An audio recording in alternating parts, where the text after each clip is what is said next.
శ్రీశైలం ప్రేక్షకులకు నమస్కారం. మనం ఎందరో యోగులను, అలాగే మరెందరో గురువులను, మరెందరో సాధకులను నిత్యం కలుస్తూనే ఉన్నాం.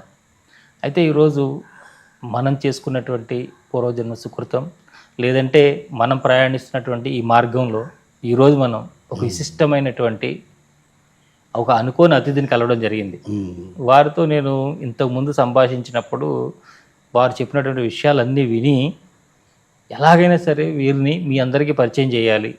ఎందుకంటే ఒక ఆశ్రమానికి కాపలాదారులుగా, అంటే ఈ దేహానికి బయట కాపలా ఎలాగ ఉంటుంటారు, ఈ దేశానికి కాపలాదారుడు ఎలాగైతే ఉంటుంటారో అలాగే ఈ ఆశ్రమానికి కాపలాదారుగా ఉంటూ ఆ పరమాత్మ వైపు ప్రయాణిస్తున్నటువంటి ఇంత గొప్ప యోగిని మీ అందరికీ పరిచయం చేయాలనుకున్నా. వారిని చాలా రకాలుగా అడిగాను, చేద్దాం రికార్డ్ చేద్దామని. అంటే ఆయన ఒప్పుకోలేకపోయినా ఇక్కడ ఏం లేవని ఊరికే పెట్టాను కెమెరాలు అని చెప్పి వారిని చెప్పడం జరిగింది. వారితో నేను మామూలుగానే మాట్లాడుతుంటా, అది ఒక సత్సంగం నడుస్తుంటుంది.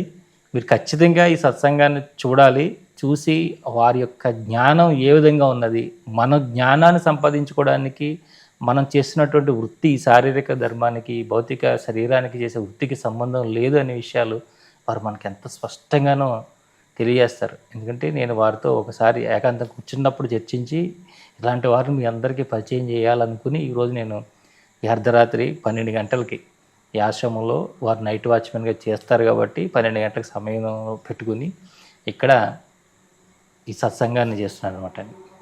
ఆధ్యాత్మికంగా భగవంతుని చేరుకోవాలనే మార్గాన్ని చెబుతున్నాను, చక్కగా విను. భగవంతుని ఎలా చేరుకోవాలంటే మొట్టమొదట ఈ శరీరము ప్రకృతి వలన పుట్టినటువంటి శరీరము. మొత్తము మన మనస్సు, బుద్ధి, ఇంద్రియాలు మొత్తము ప్రకృతి వలన పుట్టినటువంటివి. వీటిని జయించాలంటే మనకు స్థావరం కావాలి. మనకు మనోబుద్ధులు, మన యొక్క అసలైనటువంటి ఆత్మ మనకు తోడు నీడగా ఉన్నాయి. మన యొక్క నిజస్వరూపాన్ని ముందు తెలుసుకోవాలి. ఆత్మ మీద నిలకడ కలిగి ఉండాలి. ఎప్పుడైతే ఆత్మ మీద నిలకడ కలుగుతుందో మన సొంతం అది, మన స్వరూపం అది. దాని మీద నిలకడ కలిగినప్పుడు ఇంద్రియాలను జయించగలుగుతావు. దాని మీద నిలకడ లేకుండా పోతే ఇంద్రియాలను జయించడము అసాధ్యం. ఎవ్వరూ జయించలేరు. ఎందుకంటే ప్రతి ఒక్కటి ప్రకృతిలో పుట్టినటువంటివే. వీటికి బలం ఎక్కువ. మనకు సహాయము భగవంతుని సహాయం కావాలా. పరమాత్మ సహాయం లేనటువంటి వాడు ఎవడు జయించలేడు. ఆత్మ సాక్షాత్ పరమాత్మ స్వరూపం. ఆత్మ పరమాత్మ రెండు ఒక్కటే. ఈ రెండుగా భావించకూడదు. సమస్తము నిండి ఉన్నది. ఏది? ఆత్మస్వరూపము సర్వము భగవంతుడు భగవత్ స్వరూపము నిండి ఉన్నది. లోపల బయట సర్వము ఆయనే ఉన్నాడు. సమస్తము పరబ్రహ్మ నిర్మాణమదే. బ్రహ్మమే నిండి ఉన్నాడు. ప్రకృతి వేరుగా ఉంది. 8 విధాలైనటువంటి ప్రకృతి ఇది వేరుగా ఉంది. ఆయన యొక్క స్వాధీనంలో ఉంది. ఇది భగవంతుని యొక్క స్వాధీనంలో ఉంది ఈ ప్రకృతి. ఈ మాయ అనేది మనిషికి కామము, క్రోధము, లోభము, మదము, మాశ్చర్యము, ఈ దుర్గుణాలు ఎలా పుడుతున్నాయంటే తిండి వలన. కేవలం వీడు శరీర భ్రాంతి చేత శరీరము, మనస్సు నేను అనుకునేదానా ఇతరుల మీద రాగద్వేషాలు పుడుతున్నాయి. శరీర ఇంద్రియాల ద్వారానే అలా పుడుతున్నాయి అంతే. కానీ నిజంగా అతనికి ఆ బుద్ధులు లేవు, ఆత్మకు లేవు. ఆత్మ ధర్మస్వరూపుండు, ఆయన దివ్యస్వరూపుండు, ఆయన కాంతి స్వరూపుండు. ఆయన ఆయనకు లేవు. సూర్యుని కూడా ప్రకాశింపజేసే శక్తి సామర్థ్యం కలిగినటువంటి వాడు తన స్వరూపం. అయితే ఇతనికి ఆయన నిజ స్వరూపం ఇది ఇంత గొప్పది నేను, ఆయన గొప్పవాడిని అని ఆయనకి తెలియదు. ఏదో అల్పునిగా భావించుకుంటున్నాడు. ఈ శరీరం పోయేది కదా, శరీరము మనసు ఇవన్నీ పోయేటి కదా, ఈ పోయేటియే నేను అనుకుంటున్నాడు. ఒరిజినల్గా అది కాదు, అది వాస్తవం కాదు. వీడు ఎప్పుడూ శాశ్వతానందుడే. కేవలం శరీరానికి మాత్రమే మరణం ఉంది కానీ, కేవలం శరీరానికి మాత్రమే మరణం ఉంది కానీ ఆత్మకు లేదు. నీకు దిష్టాంతరంగా లోపల తెలిసిపోతుంది. నీకు ఇంద్రియాలు జయించినప్పుడు సమస్తము లోపల నీకు సాక్షాత్ భగవంతుడు కనిపిస్తాడు. దిష్టాంతరంగా చూడవచ్చు, దిష్టాంతరంగా తెలిసిపోతుందండి. ఒకరు చెప్పక్కర్లేదండి, ఒకరు చెప్పితే నమ్మక్కర్లేదు, ఒకరు చెప్పక్కర్లేదు. తనంతకు తనకు తెలిసిపోతుంది. తన నిజస్వరూపం ఏమిటో, తన శక్తి స్వరూపం ఏమిటో తెలిసిపోతుంది. ఆడు ఎవ్వరికి భయపడడు, దేనికి భయపడిన అవసరం లేదండి. వీడు శాశ్వతానందుడు. ఇంక భయపడాల్సిన అవసరమే వచ్చింది. ఎవ్వరికి దర్శన అవసరమే లేదు. ఈ సాక్షాత్ పరమాత్మ స్వరూపం ఉండైతే ఇంక ఎవరికి భయపడాలి, భయపడిన అవసరం లేదు. తన శక్తి సామర్థ్యం తెలియక, తెలుసుకోవడానికి ప్రయత్నం చెయ్యక, కేవలం ఈయన మనసు అంతా బయట ప్రకృతిలో పనిచేస్తుంది. ప్రకృతిలో పనిచేసేటప్పుడు తెలీదు. ఈడేదో అలుపుడు అనుకుంటున్నాడు పాపము. నేను అలుపుని, నేను నా దగ్గర డబ్బు లేదు, పేదవాడిని కదా, నా దగ్గర ధనం లేదు కదా అనుకున్నప్పుడు ఏమవుతుంది, వీడు పెద్దవాళ్ళని చూసి వీడు లొంగిపోతాడు. ఎందుకంటే మనం పేదవాళ్ళం. పేదవాళ్ళు, ధనికులు, గొప్పవాళ్ళు అనేది దేంట్లో వస్తుంది? కేవలం ప్రకృతిలో వస్తుంది. శరీర పోషణ ప్రకృతి, కేవలం శరీరానికి సంబంధించినటువంటిది ఇది ప్రకృతి. దాంట్లో వస్తుంది తేడా. ఒకడు ఎమ్మెల్యే, ఒకడు కలెక్టరు, ఒకడు జమీందారు. భగవంతుడు ఎవరికి ఇచ్చేది వానికి ఇచ్చాడు, ఉపాధి అది, దానికి సంబంధం లేదు. శరీర జీవులు సమస్తము ఒక్కటే, అన్ని జీవులు ఒక్కటే. వాటికు భగవంతుడు ఉన్నాడు లోపల, అవి జీవిస్తున్నాయి, మనము జీవిస్తున్నాం, సర్వజీవులు జీవిస్తున్నారు. ఒకడు శాస్త్రజ్ఞుడు, శాస్త్రంలో గొప్పవాడు ఉండొచ్చు, ఒకడు ఒక పాండిత్యంలో గొప్పవాడు ఉండొచ్చు, ఒకడు వైద్యంలో గొప్పవాడు ఉండొచ్చు, ఒకడు రాజకీయంలో గొప్పవాడు ఉండొచ్చు. వాని యొక్క జ్ఞానం పట్టించి, వాని తెలివితేటలు పట్టించి ఒక దాంట్లో ఒకటి పెద్ద గొప్పవాడుగా ఉంటాడు. అంతే అంతే చెప్తే అక్కడ వాడు ఏం చేస్తున్నాడు, నేను గొప్పవాడిని. అందరూ గొప్పవాళ్ళే, నువ్వు గొప్పవాడు అనుకోని అహంకారం తప్ప. అహం బ్రహ్మాస్మి, అహంకారం వదిలేస్తే అంతా బ్రహ్మమే. కానీ అహంకారం ఎందువలన వస్తుంది? తన విద్య వలన, తన ఆస్తి వలన, తన సంపద వలన, తన యొక్క పదవి వలన, కేవలం ఉపాధి వలన అహంకారం వస్తుంది. అంతేనా? దాని వలన వీడు అహంకారము, దుర్గుణాలనేటువంటివి పెంచుకొని ఇతరుల మీద రాగద్వేషాలు పెంచుకుంటున్నాడు. రాగద్వేషాలు ఉండకూడదు. ఎందుకు ఉండాలా? కేవలం ఉపాధి ఇది, శరీర ఉపాధి అయినప్పుడు మనం కాదు కదా. అలాంటప్పుడు వాళ్ళ మీద రాగద్వేషాలు ఎందుకండి? వాళ్ళు మనతో సమానమే కదా. వాళ్ళు మనమెంతో వాళ్ళు కూడా, ఇతరులు కూడా అంతే, సమస్త జీవరాశులు అంతే. వాళ్ళ మీద రాగద్వేషాలు ఎప్పుడు ఉండకూడదు. భోజనము సాత్విక ఫుడ్ అలవాటు చేసుకోవాలి. ఎప్పుడు అలవాటు చేసుకో. ఇప్పుడు దుఃఖజాబల్యము జయించుట కష్టం. ఇది మంది కాదు కదా. అలాంటప్పుడు దుఃఖం ఏంటి? దుఃఖ మనం కాదు, ఇంద్రియాలు మనం కాదు, ఈ సమస్త ప్రకృతి మనం కాదు. మనం విలక్షణులము. దీనికి విలక్షణమైనటువంటి వాళ్ళు. కర్మవశత్తు చేత శరీరం వచ్చిందే కానీ నిజంగా కాదు. మన స్వరూపము, పరమస్వరూపము రెండు ఒకటే.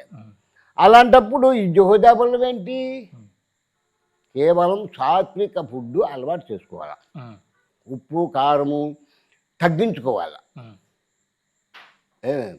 ఎక్కువ వెన్న మామూలుగా కూరగాయలు అంటే కొన్ని వదిలేయాల్సిందే.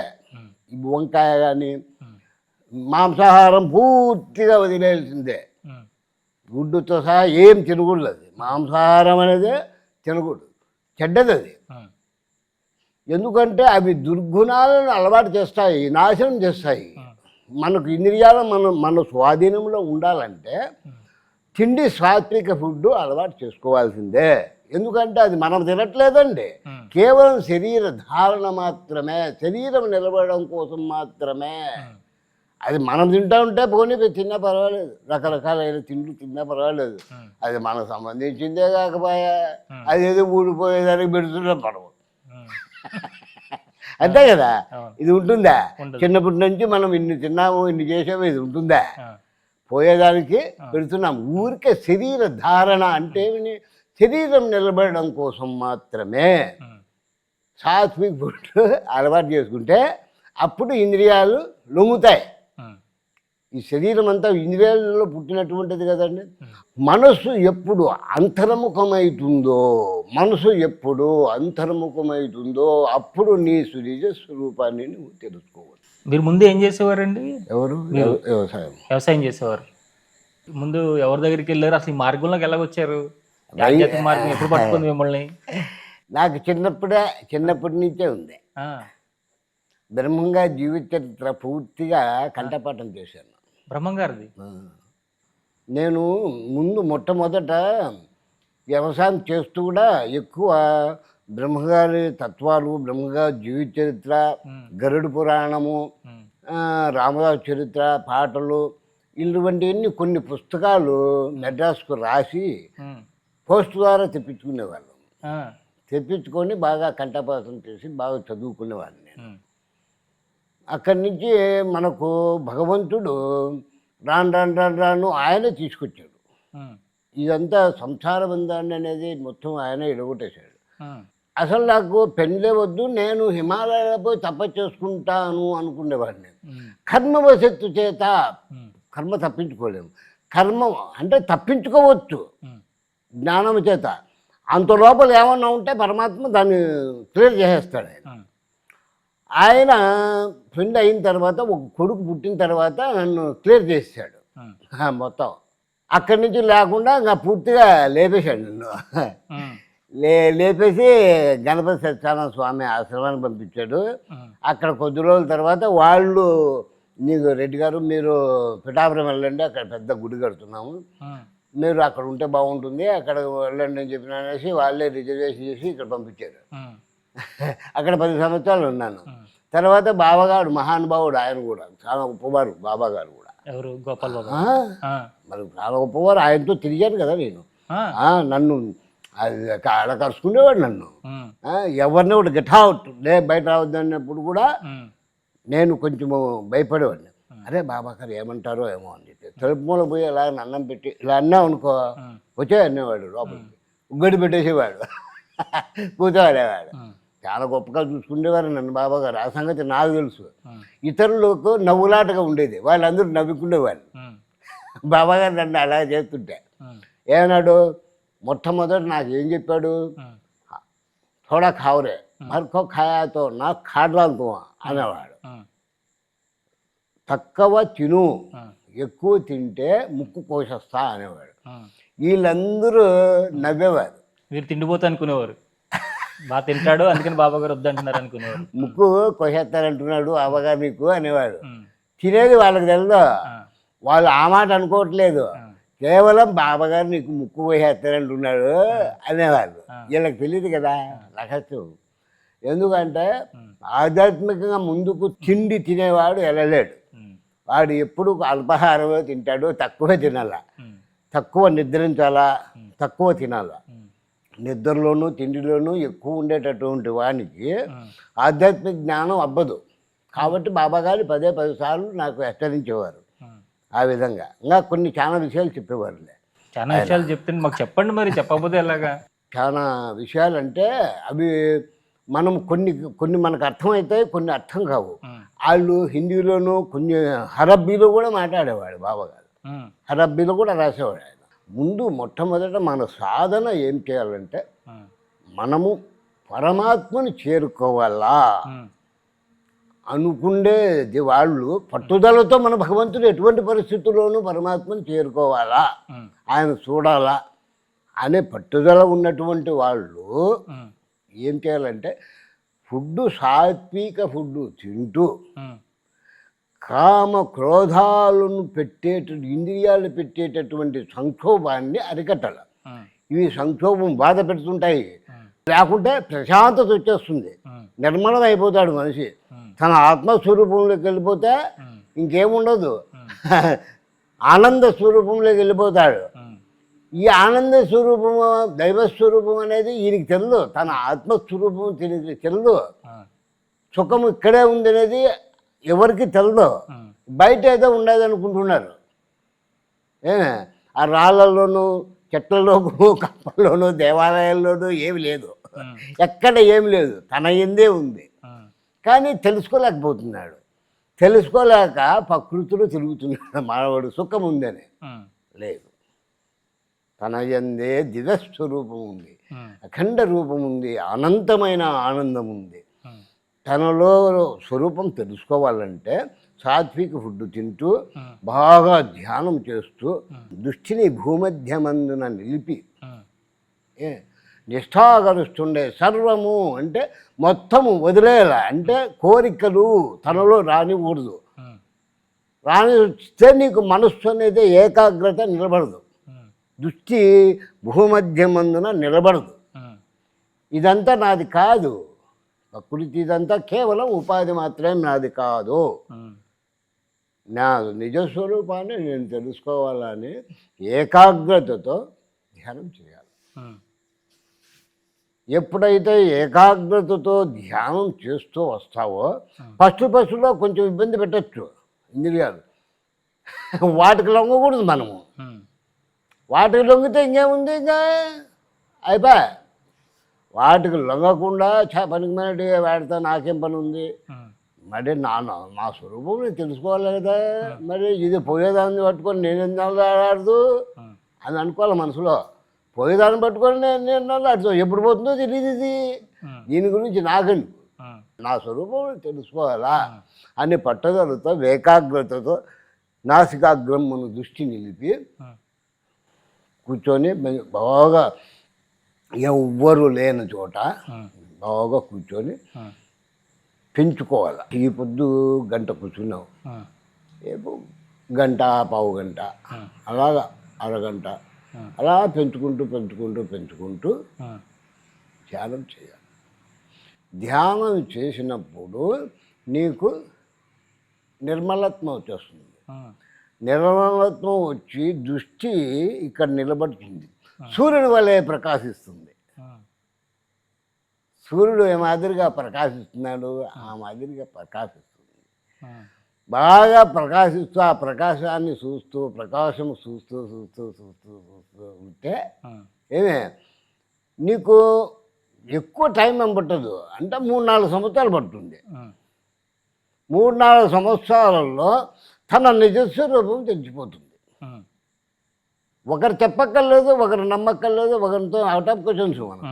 మనకే మన స్వరూపం మనకు దృష్టాంతరంగా ఆత్మస్వరూపం తెలిసిపోతుంది.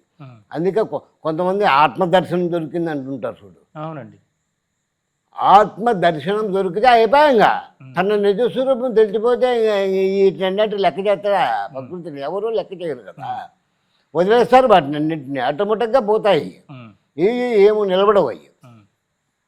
కాబట్టి అది తెలుసుకోవడానికి పూర్తిగా కాన్సంట్రేషన్ పెట్టాలి. మనం నిజస్వరూపాన్ని తెలుసుకోవడానికి ఈ ఉపాధిలో పనులు ఎన్నైనా ఉండొచ్చు, అవి పక్కన పెట్టాలి. ఉపాధి పని నువ్వు చేయొద్దు, కర్మ చేయొద్దు అని భగవంతుడు ఎప్పుడు చెప్పలేదు. కర్మ చెయ్యి, బొగులు చెయ్యి.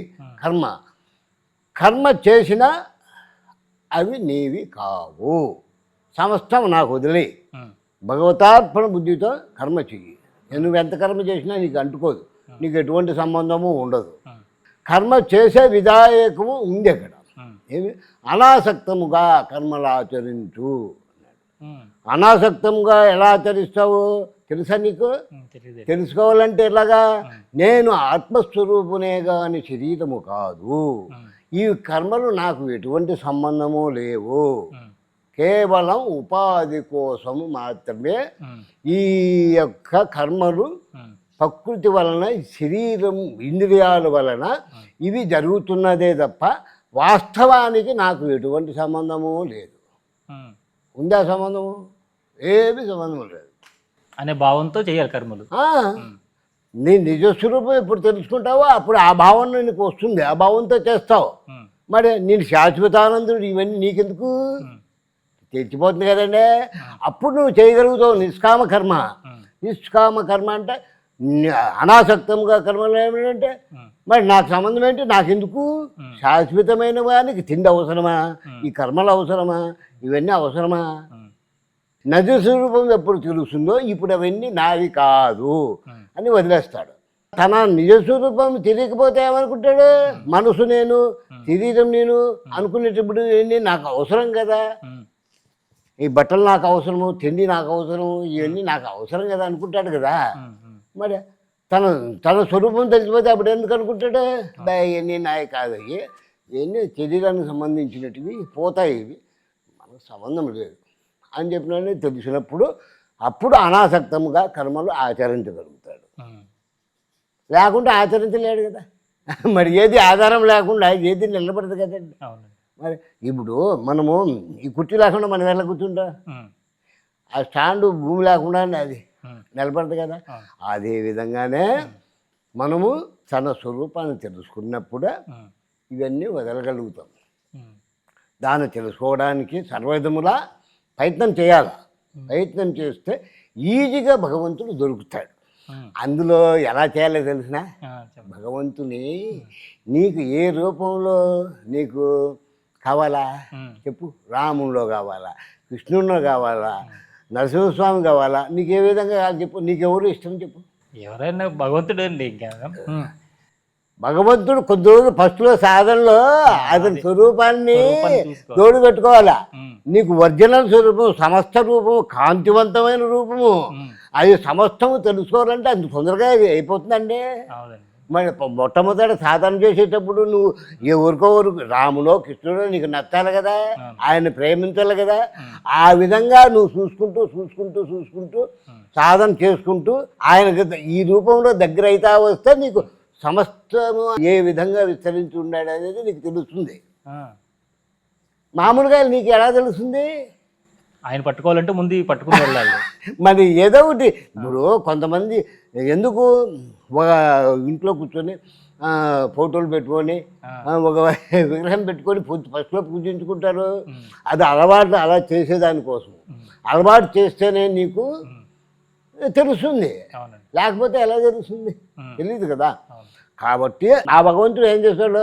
ఆయన రూపము దగ్గర చేర్చుకుంటూ రావాలా. పరమాత్మ దగ్గరికి అయిపోతూ వస్తాడు ఆయన. ఆయన్ను ప్రేమించుకుంటూ ఇప్పుడు గోపికలు కృష్ణ పరమాత్మని ఎలా ప్రేమించారు? వాళ్ళు పాలు కాంచుతున్నా, మజ్జిగ చిలుకుతున్నా, వెన్న తీస్తున్నా, ఆయన బయట వేణుగానం అనేది వినపడితే ఈ వదిలేసేసి వెళ్ళిపోయేవాళ్ళు. ఈ ఇంపార్టెంట్ కాదు కదా, ఈ వదిలేసేసి వెళ్ళిపోయేవాళ్ళు ఆయన దగ్గరికి. ఆయనలో ఐక్యమైపోవాలంటే ఏంది? అది ప్రేమ, అమోఘమైన ప్రేమ పెంచుకున్నారు ఆయన మీద వాళ్ళు. ఆ మాదిరిగా ప్రేమ పెంచుకోవాలి మనం కూడా. ప్రేమ అంటే రెండు విధాలైనటువంటి ప్రేమ ఉంది. అది కామ ప్రేమ కాదు, భగవంతుని యొక్క ప్రేమ, పరమాత్మలో కలిసిపోవట ప్రేమ. అది నువ్వు వేరు నేను వేరు కాదు, సమస్తం పరమాత్మేననే కలిసిపోవటం ప్రేమ. అది ఇది ప్రేమ కాదు. ఇది ప్రేమించుకోవడము ఇవన్నీ ప్రేమలు ఇవన్నీ కాదు. అవన్నీ నాశనమైపోయేటి. అది అసలైనటువంటి ప్రేమ కాదు. గోపికులు, గోపబాలులు వాళ్ళు ప్రేమించినటువంటి ప్రేమే అద్భుతమైన ప్రేమ, అమోఘమైన ప్రేమ. అది యశోదాదేవి ఇప్పుడు దేవకి వసుదేవునికి పుట్టినటువంటి వాడు పరమాత్మ. వాళ్ళు పొందలేదు ఆ ప్రేమ, ఉమ్, యశోద పొందింది. మరి ఉమ్, ఆనందము అనుభవించడానికి ఆ అమ్మకు ఎంత పుణ్యం చేసిందో ఉమ్, ఆ భగవంతుడు. మరి ఆనందలీలలో సామాన్యమైనటువంటివా అండి? ఉమ్, ఆనందాన్ని దేవకి వసుదేవుడు పొందలేదు. అవును. బాల్యంలో పొందారా? వాళ్ళు పొందలేదు. యశోద నందుడు ఇద్దరు ఆ భగవంతుని ప్రేమ పొందారు. గోపికలు వీళ్ళందరూ కూడా, గోపబాలులు వీళ్ళందరూ కూడా ఉమ్, ఆయన యొక్క ప్రేమను పొందారు. ఉమ్, ఏ వాళ్లకు లేదు ఉమ్, ఆ ప్రాప్తి, వీళ్ళకు ఉంది ఉమ్, భగవంతుని ప్రాప్తి. ఆ మాదిరిగా మనము దగ్గర అయిపోతూ వస్తాం. ఉమ్. భగవంతుడికి దగ్గర అవుతూ వెళ్ళాలి. ఆ, ఏదో ఒకటి. ఉమ్, ఇప్పుడు తులసీదాస్ ఉన్నాడు, రాముని ప్రేమించాడు. ఉమ్, కబీర్దాస్ ఉన్నాడు, రాముని ప్రేమించారు. కొంతమంది రాముని ప్రేమించారు, కొంతమంది కృష్ణుని ప్రేమించారు. ఉమ్, మనకు ఎవరు ఇష్టము వాళ్ళ యొక్క స్వరూపాన్ని మనము ఉమ్, ప్రేమించి దగ్గర అవుతూ రావాలి. ఉమ్, ఎప్పుడైతే దగ్గరగా అవుతూ వస్తామో తెలిసిపోతుంది మనకు. ఆయన వదిలిపెట్టముగా. ఎప్పుడు ఎలా వదిలిపెడతా? అవి రత్నాలు ఉమ్, ఎదురుపెడుతూ ఆయన దగ్గరికి అయిపోతూ వస్తామో ఆయన మనకు దగ్గర అవుతూ వస్తాడు. ఉమ్, మనం ఎంత గట్టిగా పట్టుకుంటామో ఆయన కూడా అంత గట్టిగా పట్టుకుంటాడు. ఉమ్, వదలడు ఆయన. ఉమ్, మనం ఎంత గట్టిగా పట్టుకుంటే ఆయన అంత గట్టిగా పట్టుకుంటాడు. ఉమ్, ఆ మాదిరిగా మనకు పరమాత్మ దగ్గర అయిపోతూ వస్తాడు. ఆయన దగ్గర అయిపోయినప్పుడు మనకు సమస్తము తెలిసిపోతుంది. ఉమ్. ధ్యానంలో అంటే ఎలా కూర్చోవాలి మీరు చేసినప్పుడు? ధ్యానంలో ఎలా కూర్చోవాలంటే ఒక దర్భ సాప వేసుకొని, అంటే నీకు ప్రశాంతమైన వాతావరణంలో ఇదిలో ఉండాల. ఒక ఇవి దోమలు కుట్టడం కానీ, ఒక డిస్టర్బెన్స్ కానీ, ఒక ఇది ఏమి ఉండకూడదు. ఒక చిన్న పీట ఉంటుంది కదా, వెడల్పైన పీట వేసుకొని దాని మీద దర్భ సాప వేసుకొని, కానీ మనకు జింక చర్మాలు, పులి చర్మాలు అవన్నీ మనకు దొరకవు, మనకు అవసరం లేదు అవి. దర్భసాపను దానిపైన వైట్ తెల్లటి మెత్తగా కూర్చోడానికి వేసుకొని, ఎత్తు ఉండకూడదు. మళ్ళా అది ఫస్ట్లో ఏం చేస్తుంది తెలుసా? నిద్రలోకి దోసేస్తుంది. ధ్యానంలో కూర్చున్నప్పుడు ఫస్ట్లో అలవాటు అయ్యేంత వరకు వాడు మేల్కొనే ఉండాలా. నిద్రలో దోసేస్తే ప్రమాదము, తామసగుణం అది. నిద్రలోకి దోసేస్తుంది ఫస్ట్లో, పడిపోవచ్చు కూడా.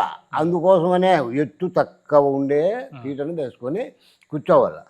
అంటే మనము ఎప్పుడైతే దృష్టి నాసికాగ్రము నిలుపుతామో అప్పుడు ధ్యానంలో కూర్చుంటామో అప్పుడు బయట కొన్ని వస్తూ ఉంటాయి మామూలుగా, కానీ అటు రానికూడదు, పోతాయి. మనము కొద్ది రోజులు, ఒక నెల రోజుల్లో అవి ఏమి ఉండవు, వాటి మీద విరక్తి పొందుతాం కదా. అవేంటికి మాకు పనికి పనిటికి అని చెప్పేసి వాటిని వదిలేస్తాం. కాబట్టి భౌతిక ప్రపంచంలో విరక్తి పొందుతాం కాబట్టి ఏకాగ్రత నిలబడిపోతుంది. వాటిని ప్రేమించే వానికి నిలబడదు. బయట ఉండే వస్తువుల మీద నాకు కావాలని చెప్పినని కోరుకుండే వానికి ఏకాగ్రత నిలబడదు. వాటిని మనకు అక్కర్లేదు అవి అని చెప్పి అనుకునే వానికి ఏముంది, దృష్టి నిలబడిపోతుంది, ఏకాగ్రత నిలబడిపోతుంది. ఎప్పుడు నిలిపి ఆ విధంగా కూర్చొని హారంగా ఎవ్వరు ఉండకూడదు. కూర్చొని ధ్యానం చేస్తే రోజు రోజుకు పెంచుకుంటూ రావాలి. యోగానంద గారు కూడా అలా చేసేవాడు, 8 గంటలు ధ్యానం చేసేవాడు ఆయన. ఆ మాదిరిగా చేసుకుంటూ మనం పెంచుకుంటూ పోవాలి. పెంచుకుంటూ పోతే ఇట్లా భగవంతుడు దగ్గర అవుతూ ఉంటాడు, మన నజస్వరూపము తెలిసిపోతుంటుంది. ఈయనకి ధ్యానం వల్ల ప్రశాంతత వచ్చేస్తుంది, ఆనందం అనేది వచ్చేస్తుంటుంది. ఈ విధంగా మనం చేస్తూ అంటే మనము ఎక్కువ కాలమే అక్కర్లేదు, ఒక 4 సంవత్సరాలు కష్టపడితే హాయిగా పరమాత్మను చేరుకోవచ్చు. నువ్వు బ్రతికుండగానే పరమాత్మను చేరుతారు ఎవరైనా కూడా. చనిపోయిన తర్వాత భగవంతుని చేరతాను, అవుట్ ఆఫ్ క్వశ్చన్స్, అది వేస్ట్. అది ఒట్టి మాట. ఉమ్. పరమాత్మ చెప్పింది ఇంతే. ఆ, మనము చేయవలసింది కూడా బతికి ఉండగానే భగవంతుని చేరిపోతాడు, ఉమ్, పరమాత్మను యందు ఉండిపోతాడు. ఉమ్, ఈ శరీరం ఎప్పుడు పోతేనేమే కాదు, ఉంటేనే ఒకటే పోయినా ఒకటే, దాంతో అవుట్ ఆఫ్ క్వశ్చన్స్. ఇక ఆ, మనం మొత్తం వెళ్ళిపోయాం ఆయన దగ్గరికి, ఉమ్, ఆయన దగ్గర ఉండిపోయాం మనము. ఎంత పోతే ఇప్పుడు శరీరము, నేను సపోజ్ ఒక మాట చెప్తా చూడు. ఉమ్, సూర్యుడు ఉన్నాడండి, ఈ ప్రకృతి అంతా ఇక్కడ జరుగుతుంది. ఉమ్, ఇక్కడ జరిగేటటువంటి పాప పుణ్యాలకు కానీ, ఇక్కడ జరిగేటటువంటి విషయాలకు ఆయనకు ఎటువంటి సంబంధం ఉందా? ఉండదు. ఏం సంబంధం లేదు కదా. ఆ, ఆయన దీన్ని ఉమ్, కింద పైన అంతా కూడా ప్రకాశింపజేస్తున్నాడు, ఉమ్, అంతే తప్పితే ఆయనకు సంబంధం లేదు. ఉమ్, దీనికి కూడా అంతే. ఆ, మన ఈ శరీరానికి కానీ ఈ ఉపాధికి కానీ మనకు కానీ ఎటువంటి సంబంధం లేదు, ఉమ్, దృష్టాంతరంగా తెలిసిపోతుంది. ఎప్పుడు నువ్వు పరమాత్మను దగ్గర ఉండిపోతావో అప్పుడు అయిపోయి ఊరికే ఉంటుందంటే. ఇది ఈడు ఆనంద స్వరూపంలో ఉంటాడు. ఉమ్, ఈ ఊరికే ఉంటాడు, శరీరము ఎన్ని కార్యక్రమాలను చేస్తుంటుంది, దైవ కార్యక్రమాలు, దాంట్లో తప్పేం లేదు. ఉమ్, అంటే పాపకర్మలు చెయ్యడు. ఉమ్, ఎలా చేస్తాడు? చెయ్యడు కదా. ఉమ్, పుణ్య కార్యక్రమాలు దైవ కార్యక్రమాలు చేస్తుంటాడు. ఉమ్, పాప కార్యక్రమాలు పాప పనులు చేయడుగా. ఉమ్, మొత్తం భగవంతుని దగ్గర ఉన్నవాడు ఈయన ఏం చేస్తాడు, ఈయనకు సంబంధం లేనిట్టు ఉంటాడు. ఆటోమేటిక్గా ఆయన కంటెంట్కి అయ్యేవి ఇవన్నీ వెళ్ళిపోతాయన్నమాట. ఆ, అర్థమైందా? ఆ విధంగా భగవంతుని పొందేటటువంటి వాళ్ళే ప్రతి ఒక్కరు కూడా ఉమ్, నిజంగా యోగులు కావచ్చు, ఏ విధంగా అయినా పరమాత్మని పొందవచ్చు. ఉమ్, విరోధంగా అయినా భగవంతుని పొందవచ్చు, ఇష్టంగా అయినా ప్రేమతో అయినా పరమాత్మని పొందవచ్చు, ఉమ్, విరోధంగా అయినా కూడా పరమాత్మని పొందవచ్చు. ఎందుకంటే ఆయన వీడు చూడతానే ఉంటాడు సత్యాంత వరకు. ఉమ్, ఆయన వస్తాడో అడుగు చెప్తాడు, ఆయన వస్తాడో అడుగు చెప్తాడు. ఆ, ఆ విధంగా కూడా వీడు భగవంతుని పొందుతాడు. ఉమ్, ఎందుకంటే వీనికి అదే కలవరింపే కదా. మరి బియ్యంబుకుడు అదే కలవరిస్తుంటాడు, కంసుడు అదే కలవరించేవాడు కదా. ఉమ్, యశోద ఏమి పుడతాడు, ఉమ్, నన్ను చంపుతాడు, ఉమ్, అదో వచ్చేసాడు, అదే వచ్చేసాడు. ఉమ్, ఆ విధంగా మనకి ఈరోజు వద్దులే, ఆయనతో ఆ, ప్రేమగా మనం ఆయన చేరుకున్నాం. ఉమ్, ప్రేమగా చేరుకోవడమే మంచిది కదా. వాళ్ళంటే ఏదో వాళ్ళకు అక్కడ అప్పుడు శాపం వలన ఉమ్, వాళ్ళు ఆ రకంగా తొందరగా చేరుకోవాలని ఉమ్, వాదనగా పుట్టారు. ఆ విధంగా శిశుపాలుడు, కంసుడు, ఉమ్, ఏమి వీళ్ళు రావణాసురుడు, కుంభకర్ణుడు, ఉమ్, హిరణ్యాచుడు, హిరణ్యకశిపుడు, వీళ్ళందరూ కూడా విరోధంగా 3 జన్మములో ఉమ్, పరమాత్మను చేరుకున్నారు. ఆ, కాబట్టి వీళ్ళు వాళ్ళ కథ వేరే, ఉమ్, మన కథ వేరే. మనం ప్రేమగా పరమాత్మని అమృతమూర్తిని ముద్దు పెట్టుకొని చేరుకోవాలి.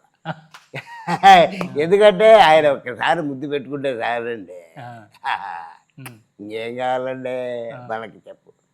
అంటే మీరు ఈ సాధన మొదలుపెట్టినప్పుడు, ఈ ధ్యానం చేసేటప్పుడు మీకు ఏ సమయంలో మీరు పూర్తిగా ఈ అనుభూతి చెందారండి? ఈ ఆత్మదర్శనం, అదే ఆ వెలుగుని ఎప్పుడు మీరు ఎప్పుడు చూశారు? ఎరుగునా పూర్తిగానా? ఎప్పుడైతే 4 గంటలు బాగా, ఉమ్, 4 గంటల సమయంలో బాగా ఉమ్, తీవ్రంగా చేస్తాము. ఉమ్, ఎప్పుడంటే ఇప్పటికి 13 సంవత్సరాలు అయింది. ఉమ్, పూర్తిగా పరమాత్మ ఉమ్, ఇదే అయిపోయాడు. ఉమ్. దానికి ముందు ఎలాంటి అనుభూతులు వచ్చాయి మీకు ధ్యానంలో కూర్చున్నప్పుడు? ఆ, అది చాలా విచిత్రంగా ఉండేటి అవి. ఆ, అప్పుడు ఉమ్, చెప్తా కదా, ఆంజనేయ స్వామి కనిపించేవారు ఎక్కువ. మీకా? ఆ, ఆ, ఆయన చెప్పి తోచేవారు ఆయన. ఆ, ఆయన చాలా గొప్పగా కనిపిస్తారు. ఆయన ఉమ్, నవ్వించేవారు, ఉమ్, మధ్య మీద పడుకొని కింద తోచేవారు. ఉమ్, ఆయన పట్టుకుంటే ఆంజనేయ స్వామిని ఉమ్, భగవంతుడి దగ్గర చేసేస్తాడు ఆయన. ఉమ్, అమ్మో చాలా గొప్పవాడు ఉమ్, ఆంజనేయ స్వామి. చాలా మహిమలు చూపించేవారు ఆయన. ఉమ్, గొప్ప గొప్ప ఆపదల నుండి కూడా తప్పించేసాడు ఆయన. ఆ, ఆ? తప్పించేస్తాడు ఆయన. ఆ, ఎత్తి గడ్డనే వేస్తాడు. చాలా అనుభూతులు పరమాత్మ ఆయన గుండా ఉమ్, నాకు ఇదైతా వచ్చింది. మొట్టమొదట ఆంజనేయ స్వామి గుండానే మనం కృష్ణుని ప్రేమించుకున్నాము. ఆయన అనుభూతం అనేది మనకు బాగా పరిపూర్ణంగా దొరికింది. భగవంతుని మనము దృష్టాంతరంగా చూడగలుగుతున్నాము. పరమాత్ముని యందే మనం ఉన్నాము. పరమాత్ముని ఆనందాన్ని అనుభవిస్తున్నాము. బాగా పూజించుకుంటే ఆంజనేయ స్వామి చాలా గొప్పగా మనకు ఆనందాన్ని ఇస్తాడు. పరమాత్మని దగ్గర చేస్తాడు. ఆయనకంటూ ఏమీ చేసుకోలేదు. ఆయన సమస్తము భగవంతుని గురించే, భగవంతునికే చేశాడు. ఆయన సమస్త కర్మములు ఆయన ఆచరించింది పరమాత్మకే. ఎప్పుడైతే సీతాదేవిని పోగొట్టుకొని సుగ్రీవునికి ఎత్తుక్కుంటూ పోయాడో అప్పటి నుంచి సుగ్రీవుడును ఆంజనేయ స్వామి ఇద్దరు కూడా రామునికి అంకితం అయిపోయారు. వాళ్ళు అంటే అక్కడ జరిగిన విషయం ఏమంటే, ఏం జరిగిందంటే, ముందు వాళ్ళు సుగ్రీవులకి ఇద్దరికి విరోధం లేదు. వాళ్ళిద్దరు అన్నదమ్ములు చాలా బాగా ఉండేవాళ్ళే, ఒకటే ఇదిలో ఉండేవాళ్ళే, అందరూ బాగా ఉండేవాళ్ళు. వాళ్ళకి ఏం జరిగిందంటే, వాని పేరు ఏదో ఉందండి, జమ్మికేశుడో ఏదో పేరుంది, రాక్షసుడు. రాక్షసునికి వాళ్ళకి ఘోర యుద్ధం జరుగుతుంది. ఘోర యుద్ధం జరిగినప్పుడు వాళ్ళని ఎవరు ఏం చేయలేరు. ఎందుకంటే ఎదుటివాడిని బలము స్వగబలము ఈయనకు వచ్చేస్తుంది. ఎవరు ఆయన్ని చంపలేరు, ఎవరిని ఆయన ఏమీ చేయలేరు. మహాబలవంతుడు, వాళ్ళు సామాన్యమైనటువంటి వాడు కాదు. రావణాసురుడు ఏమి చేయలేడు వాళ్ళని. ఆయన ఆ రాక్షసుని చంపడం కోసము వీళ్ళు ఇద్దరు యుద్ధం చేసుకుంటూ ఒక పెద్ద గృహలోకి వెళ్ళిపోతారు. వీళ్ళు గృహలోకి వెళ్ళిపోతే అప్పుడు అక్కడ యుద్ధం జరుగుతుండదు. అంటే కొన్ని టైం పట్టచ్చు, కొన్ని రోజులు పడుతుంది, కొన్ని రోజులు పడుతుంది. అప్పుడు ఏమవుతుందంటే, ఈ సుగ్రీవుని మీరు బయట ఉండండి, నేను వాడిని చంపేసి వస్తాను, యుద్ధం పోదామని చెప్పేసి చెప్తాడు. లోపల యుద్ధం జరుగుతుంది, రక్తము కారి బయటకు వస్తుంది, పెద్ద పెద్ద అరుపులు వినపడుతున్నాయి. ఈయనేం అర్థం చేసుకున్నాడు, ఇప్పుడు సుగ్రీవుడు ఏం అర్థం చేసుకున్నాడు, అక్కడ రివర్స్ అర్థం చేసుకున్నాడు. ఒకవేళ మా అన్నను వాడు చంపితే బయటకు వస్తే నన్ను కూడా చంపుతాడు కదా వీడు అని చెప్పినసి ఆ కన్నానికి ఒక పెద్ద గుండు అడ్డం తోసేసాడు. అడ్డం తోసేసి వచ్చేసాడు, మా అన్న చనిపోయినాడేమో భావంతో వచ్చేసాడు. వచ్చేస్తే ఊర్లో వీళ్ళందరూ ఏం చేశారు, ఆయనకు పట్టాభిషేకం చేశారు. ఆయన అన్న చనిపోయినాడని ఈయనకు పట్టాభిషేకం చేశారు. పొరపాటు అక్కడే పొరపాటు పడినాడు. వాడి యొక్క బలం తెలుసుకోలేకపోయాడు, పొరపాటు పడినాడు. ఆయన ఏం చేశాడు, లోపల చంపేశాడు వాడిని, రాక్షసుని చంపేస్తే వీడు లేడు, రాయి అడ్డపెట్టేశాడు. ఆయన యొక్క బలంతో ఆ రాయిని పక్కకు తోసుకొని వచ్చేసాడు. వచ్చేస్తే అప్పుడు ఆగ్రహుండి అయిపోయాడు తమ్ముని మీద. ఆగ్రహుండి అయిపోయి వాడిని కొట్టి ఆయన భార్యను తీసుకుని పోయాడు. అంటే తప్పు ఇద్దరితో ఉంది. ఇప్పుడు ఆయన భార్య వాడంటే తప్పు చేసినమాట, ఈయన తప్పు చేస్తే ఇంకా వానికి ఈయనకి తేడా ఉంది, అంతే కదా. ఇప్పుడు ఎదటి వాడు తప్పు చేసినప్పుడు మనకు చెప్పి వాడిని దండించాలా, నెక్స్ట్ టైం తప్పు చేయొద్దని. అంతేగాని ఆ తప్పు మనం చేస్తే ఇంకా వాడికి మనకు తేడా ఉంది, లేదు కదా. ఆ విధంగా పొరపాటు పడినాడు. అక్కడ శాపం ఉంది అతనికి. ఆ పర్వతం మీదకి పోతే అతను వాళ్ళు చనిపోతాడు, అతను శాపం ఉంది. ఆ పర్వతం మీదకి పోడు, ఋషిముఖ పర్వతం మీదకి పోడు ఆయన. కాబట్టి అక్కడ పోయి దాముకున్నాడు సుగ్రీవుడు ఆంజనేయ స్వామి ఇది అక్కడ ఉండిపోయారు. అప్పుడు రాముడు లక్ష్మణుడు వచ్చినప్పుడు ఆయనకు చెప్పారు, ఇలాగా మా అన్నతో నాకు ఇలా ఉంది, మా భార్యను తీసుకుపోయాడు అని ఈ విధంగా చెప్తాడు అన్నమాట. అప్పుడు రాముడు అక్కడ ఆలోచించవలసినది అంటే, ధర్మాధర్మాలు ఏమంటే ఒక పరాస్త్రీని అపహరించుట అది ధర్మం కాదు కదా. మరి ఏదైనా తప్పు చేస్తే తమ్మునికి దండించవచ్చు కదా.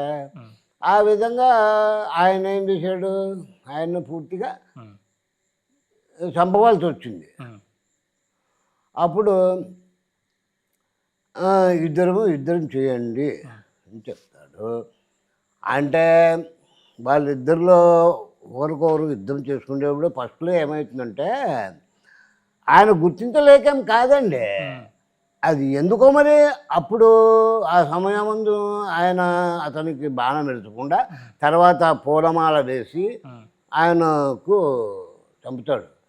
అంటే ఆయన గుర్తించలేకపోవడం ఏముందాడ, అన్నదమ్ములు ఇద్దరు ఒక్కరైనా ఆయన బలము తెలిసిపోతుంది కదండి, వాళ్ళ యొక్క బలము మహాబలము, ఇది చితగొట్టేస్తాడు తెలిసిపోతుంది కదా. ఆయన చెట్టు దాటి నుండి చంపుతాడు. బెదర్చిగా చంపలేడు రాముడు కూడా, ఎందుకంటే ఆయన బలం వెళ్ళిపోతుంది, ఆయన వరం ఉంది కాబట్టి చెట్టు దాటి నుంచి చంపుతాడు. చనిపోయేటప్పుడు ఆయన కూడా అడుగుతాడు, నా అంగదుడు ఉన్నాడు కదా, అతన్ని మీరు కాపాడండి, మీ చేతుల్లో పెడుతున్నాను, నేను ఎలా చనిపోతున్నాను. తార అమ్మ పేరు, వాళ్ళ భార్య పేరు తార.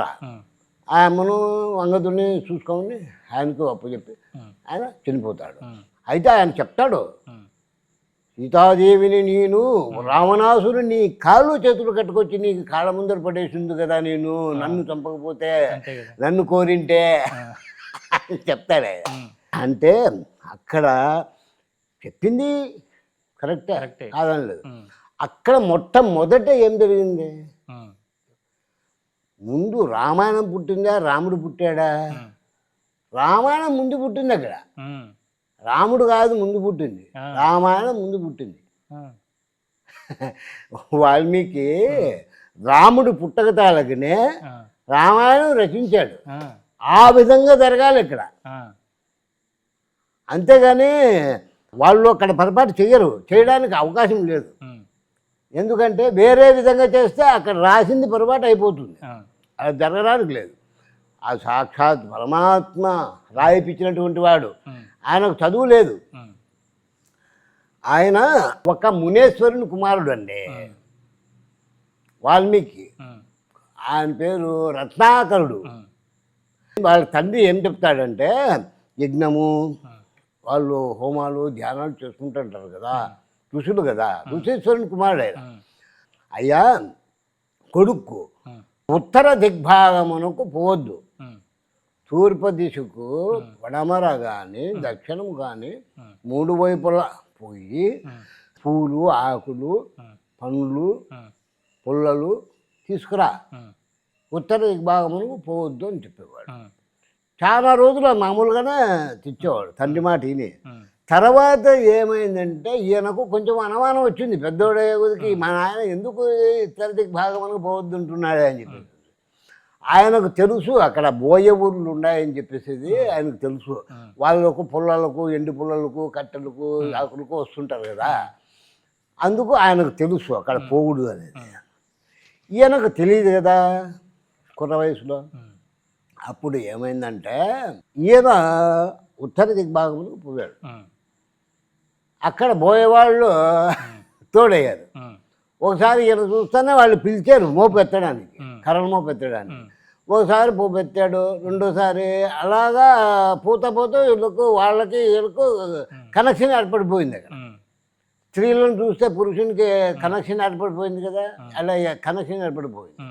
ఏర్పడి అక్కడ పెళ్ళి కానటువంటి వాళ్ళు టచ్ అయిపోయారు, ఆయన తీసుకెళ్ళిపోయారు ఒకటేసారి. అప్పుడు వీళ్ళ ఆయనకి తెలిసిపోయింది, వాళ్ళ ఆయనకి అరవై చెడిపోయాడు. వెళ్ళిపోయేసి పెళ్లి చేసేసుకున్నాడు. వాళ్ళు పోషించడానికి ఈయనకేం తెలుస్తుంది, ఏం పని వస్తుంది, ఏం తెలియదు కదా.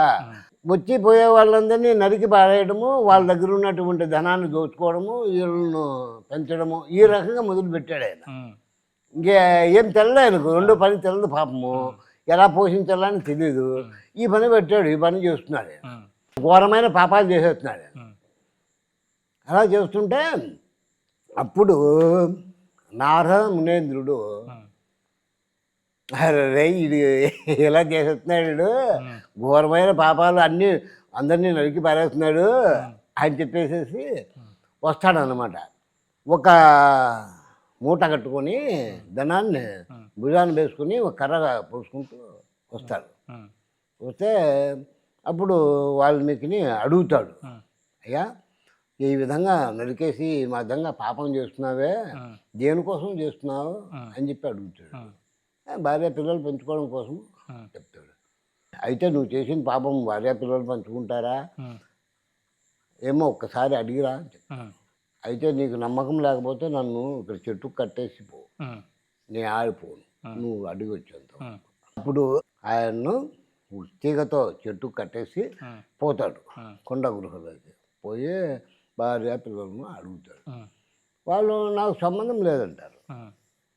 నువ్వు ఏ విధంగా పెంచుతావో నాకు సంబంధం లేదు.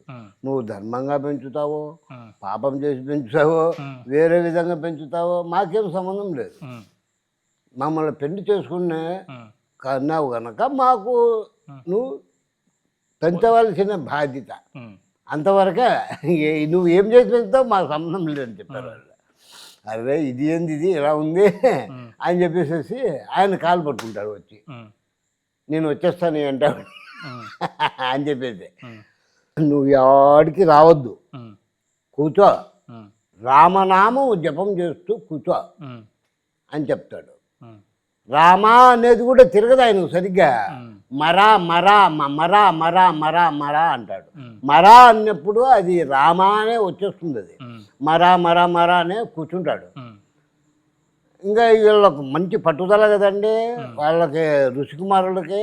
ఆ పట్టుదలతో కూర్చుండేదాన ధ్యానంలో అయిపోయి ఎప్పుడు ధ్యానంలో కూర్చుంటాడో ఈ మనస్సు అనేది పరమాత్మని ఎందుకు లగ్నం అయిపోతుంది అండి వాళ్ళకు. అప్పుడు యుగాలలో చాలా వేగంగా లగ్నం అయిపోయేది.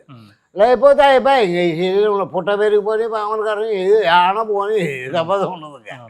అలా వెళ్ళిపోతారు వాళ్ళు. ఆ విధంగా తపస్సు చేశాడు ఆయన, ఘోరంగా తపస్సు చేశాడు ఆయన వాల్మీకి. చేసిన తర్వాత ఎప్పుడు రామాని నీకు స్వచ్ఛంగా తిరుగుతుందో అప్పుడు నీ పాపం అంతా పటాపంచలైపోతుంది. అందుకే చెప్పింది పరమాత్మ చెప్పింది, నువ్వు చేసినటువంటి పాపం అంతా కూడా జ్ఞానాగ్ని చేత దగ్ధమైపోతుంది. జ్ఞానాగ్ని చేత, జ్ఞానము చేత సమస్తము నాశనం అయిపోతుంది. నువ్వేం భయపడని అవసరం లేదు. ముందు చేసినటువంటి పాపపుణ్యాలన్నీ గట్టికి తెచ్చుకొని ఏం బాధపడిన అవసరం లేదు, సమస్తము పోతాయి అని చెప్పేసి క్లియర్గా చెప్పేశాడు ఆయన. ఆ విధంగా పుట్ట పెరిగిపోయి తపస్సులో ఉన్నప్పుడు మళ్ళా ఆయన వచ్చి అక్కడ రామా చెప్పేసి అప్పుడు పుట్ట ఇదైపోయి బయటకు వస్తారు ఆయన. అప్పుడు భగవంతుని యొక్క అనుగ్రహము చేత నీకు సమస్తము గప్తికి వచ్చేస్తుంటాయి. నువ్వు రాయి రామాయణాన్ని రచించమని చెప్పేసి అప్పుడు వాల్మీకి రామాయణాన్ని పూర్తిగా 18 కాండాలను రచించాడు సంస్కృతంలో. అది దైవ భాష సంస్కృతం. అది ఇప్పుడు ఉండే భాష ఈ భాష కాదు. అది మనకు ఒరిజినల్ భాష, దైవ భాష సంస్కృతం. ఆ అమృతం తాగినట్టే ఉంటుంది అది ఆ భాష. అది ఇవన్నీ ఎందుకంటే చెత్త భాష అంటే దాంట్లో నుంచి విడిపడినటువంటి వీళ్ళు ట్రాన్స్లేషన్ చేసి రాసుకున్నటువంటి. అంతేగాని అసలు భాష దైవ భాష సాక్షాత్ పరమాత్మ నుండి ఆవిర్భవించినటువంటిది సంస్కృతమే. కాబట్టి అప్పుడు సంస్కృతంలో 18 కాండాలు 18 పర్వాలు ఆయన రామాయణాన్ని రచించాడు వాల్మీకి. తర్వాతే రాముడు పుట్టాడు. ముందు రామాయణమే పుట్టింది. ప్రకారం ఏంటంటే ముందు మనం రాత రాసుకుని తర్వాత మనం పుడతామన్నట్టు. అంతే కదా మరి, అంతే కదా. ఇప్పుడు పూర్వజన్మంలో చేసినటువంటి పాప పుణ్యాన్ని పట్టించే జన్మం వస్తుంది. అదే అది రాసుకునే కదా పుట్టేది. అందుకని రామాయణం కూడా ముందు రాసి తర్వాత రాముడు పుట్టాడు అని చెప్తున్నారు. నేను చెప్పడమే కాదు, నువ్వు తెలుసుకో కావాలంటే రామాయణం పుట్టిందా రాముడు ముందు పుట్టాడని. రామాయణమే ముందు పుట్టింది కానీ రాముడికి ముందు పుట్టలేదు. అమృతము వస్తే అమృతము కౌశల్యాదేవికి సొగము, కైకేయికి సొగము, సొగభాగములో సొగభాగము సుమిత్రకి ఇచ్చారు. ఆ విధంగా వాళ్ళు పుట్టారు. అంతేగాని రామాయణం ముందు పుట్టిందా రాముడు ముందు పుట్టాడా అని తెలుసుకో నువ్వు. ఈ రెండు పూర్తిగా రామాయణమే ముందు పుట్టింది, రాముడు ముందు పుట్టలేదు. రామాయణం రచించిన తర్వాతనే రాముడు పుట్టాడు. అదే విధంగా జరిగింది. అదే అక్కడ. కానీ ఈయన కూడా బోయేవాడు కాదు వాల్మీకి, కానీ అందరూ ఏమనుకుంటారు బోయేదాన్ని పెళ్లి చేసుకుంటే బోయేవాడు అయిపోతాడండి. కాడు కదా, బోయేవాడు ఇలా మారిపోయాడు అనుకుంటారు అందరు, కానీ అసలు ముందు ఉండడమే ఇలా ఉండి బోయేవాడిగా మారి మళ్ళీ ఇలా వచ్చాడు వెనక్కి. అసలు బోయేవాడు కాదు ఆయన, ఋషికుమారుడు. ఇప్పుడు మనము పెళ్లి చేసుకుంటాము, ఆడదాని ఇంటి పేరు వస్తుందా, మగవాని ఇంటి పేరు వస్తుందా? ఇక్కడ రివర్స్ అయిపోయింది, రివర్స్ అయిపోయింది. బోయేదాన్ని పెళ్లి చేసుకుంటే వీడు బోయేవాడే అయిపోయాడు. ఈయన ఇది పోయింది, అలా జరిగింది అంతేగాని నేను నిజంగా ఆయన బోయేవాడు కాదు. తర్వాత వాళ్ళు ఆ విధంగా అడిగి ఆయన్ను తీసుకొని వాళ్ళను కాపాడతాను నేను అని రాముడు ఒప్పుకున్నాడు. తారను ఆయన్ను ఎవరిని అంగదునే వాళ్ళిద్దరూ ఒక మరి తండ్రి లేడు కదా, మరి వాళ్ళంట తీసుకుని ఏమే ఇంకా రామాయణం పూర్తిగా మీకు తెలిసే ఉంటుంది. ఇంకా అదంతా మామూలుగా మీరు ధ్యానంలో కూర్చున్నప్పుడు ముందు ఎవరెవరు వచ్చారండి? హనుమంతు ముందు ఎవరన్నా కనిపించేవారా? మీకు అనుభవాలు వచ్చాయా? ఎవరెవరు వచ్చేవారు? అబ్బాబా నేను కృష్ణుడు ఎక్కువ ప్రేమిస్తాను. నేను వేరే వాళ్ళని ఎవరిని చూడండి. నేను కృష్ణ పరమాత్మ నాకు చిన్నప్పటి నుంచి ఆయన బాల్యంలోనూ ఉన్నప్పుడు కనిపిస్తుంటాడు, పెద్దంగారంత వయసు అయినప్పుడు కనిపిస్తుంటాడు, పెద్దవాడైనాక కూడా కనిపిస్తుండేది ఆయనే. ఆయన తప్ప వేరే వాళ్ళు ఎవరు కనపడరు నాకు. ఆయనే స్వామి పరమాత్మ, కృష్ణ పరమాత్మ. కృష్ణ చైతన్యం పూర్తిగా నీకే తెలిసిపోతుందండి. సమస్తము భగవంతుని యొక్క మయముగా గోచరిస్తుంది. తనయందును నాయందును చూసుకుంటాడు అని చెప్పి పరమాత్మ ఎలా చెప్పాడు? సమస్త జీవరాశులు అంటే నేను విడగొట్టి చెప్తున్నాను, మీరు తెలుసుకోండి. సర్వభూతములు యందు, భూతములు అంటే ఏంటి? మనుషులు, జీవులు. భూతములు యందు తనయందును నాయందును దర్శించగలడు జ్ఞానైనటువంటి వాడు. సమస్త భూతముల యందు పరమాత్మనే చూస్తాడు. నీలో నీ శరీరము, నీ బట్టలు, నీ యొక్క ఉపాధి నాకు అనవసరము. నీలో ఉన్నటువంటి భగవంతుని చూసి ఆనందించడమే నాకు కావాల్సింది. అవన్నీ పోయేటి నాకెందుకు? ఆ విధంగా తెలిసిపోతుంది. నాకు కనిపించేది కృష్ణ పరమాత్మ, ఒక ఆంజనేయ స్వామి తప్ప నాకు ఎవ్వరు కనపడరండి. ఏమన్నా చెప్పేవారా మీకు? ఆయన మీతో ఆడుకునేవారా? ఆయన చెప్పకపోతే నేనేం చెప్తాను? నా ముఖం నాకే తెలుస్తాయి ఇవన్నీ, ఆయన చెప్పినట్టే మరి నాకే తెలుస్తాయండి. సమస్తము ఆయన చెప్పేటియే, నేనేమి చెప్పలేదు. మనమెంతటి వాళ్ళమండి, ఆ మహానుభావుని చెప్పించేవాడు ఆయనే, సమస్తం చేయించేవాడు ఆయనే. నేనేమి చేయట్లేదు, నేను ఏ కర్మ చేయట్లేదు, మొత్తం ఆయన చెప్తున్నాను. నిజం సత్యం చెప్తున్నాను నేను. నన్ను తీసుకొచ్చింది ఆయనే, ఇక్కడ పెట్టింది ఆయనే, నన్ను పోషించేది మొత్తం ఆయన చూసుకుంటాడు. ఎటువంటి ఇబ్బంది రానియడు, ఎటువంటి లోభము రానియడు. అంటే మీకు ఈ మొట్టమొదటిగా మీకు ఆత్మదర్శనం జరిగింది అన్నారు కదా, జరిగినప్పుడు అంటే ఏ సంవత్సరంలో జరిగిందండి? 13 ఏళ్ళ క్రితం అన్నారు. అవును, 2000 వచ్చి 2013 అట్లా జరిగిందని చెప్పారు. అన్ని సంవత్సరాలు సాధన చేస్తే జరిగింది తప్ప నెలలో 2 నెలల్లో సాధన చేస్తే అలా రావు.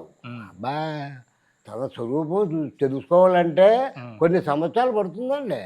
ఆయన తొందరగా తన స్వరూపం తెలిసిపోతుందండి. ఎప్పుడో మర్చిపోయాడు వీడు, ఎప్పుడో మర్చిపోయాడు, తన స్వరూపాన్ని మర్చిపోయి ఉపాధిలో కలిసిపోయాడు. మళ్ళా వీడు తన స్వరూపాన్ని తెలుసుకోవాలంటే టైం పడుతుంది కదా. ఉపాధిని మళ్ళా బిడగొట్టుకొని ఇది కష్టపడి తన స్వరూపాన్ని తెలుసుకోవాలి. ఈ దర్శనం జరిగిన తర్వాత ఎన్నో రకాల లోకాలు అన్నీ మీరు దర్శిస్తారు, లోపలికి వెళ్తారు, మన లోపల ఎన్నో లోకాలు చూస్తారని చెప్తారు కదా. బ్రహ్మాండాలు చూడొచ్చు, చూడరానటువంటివి చూడొచ్చు.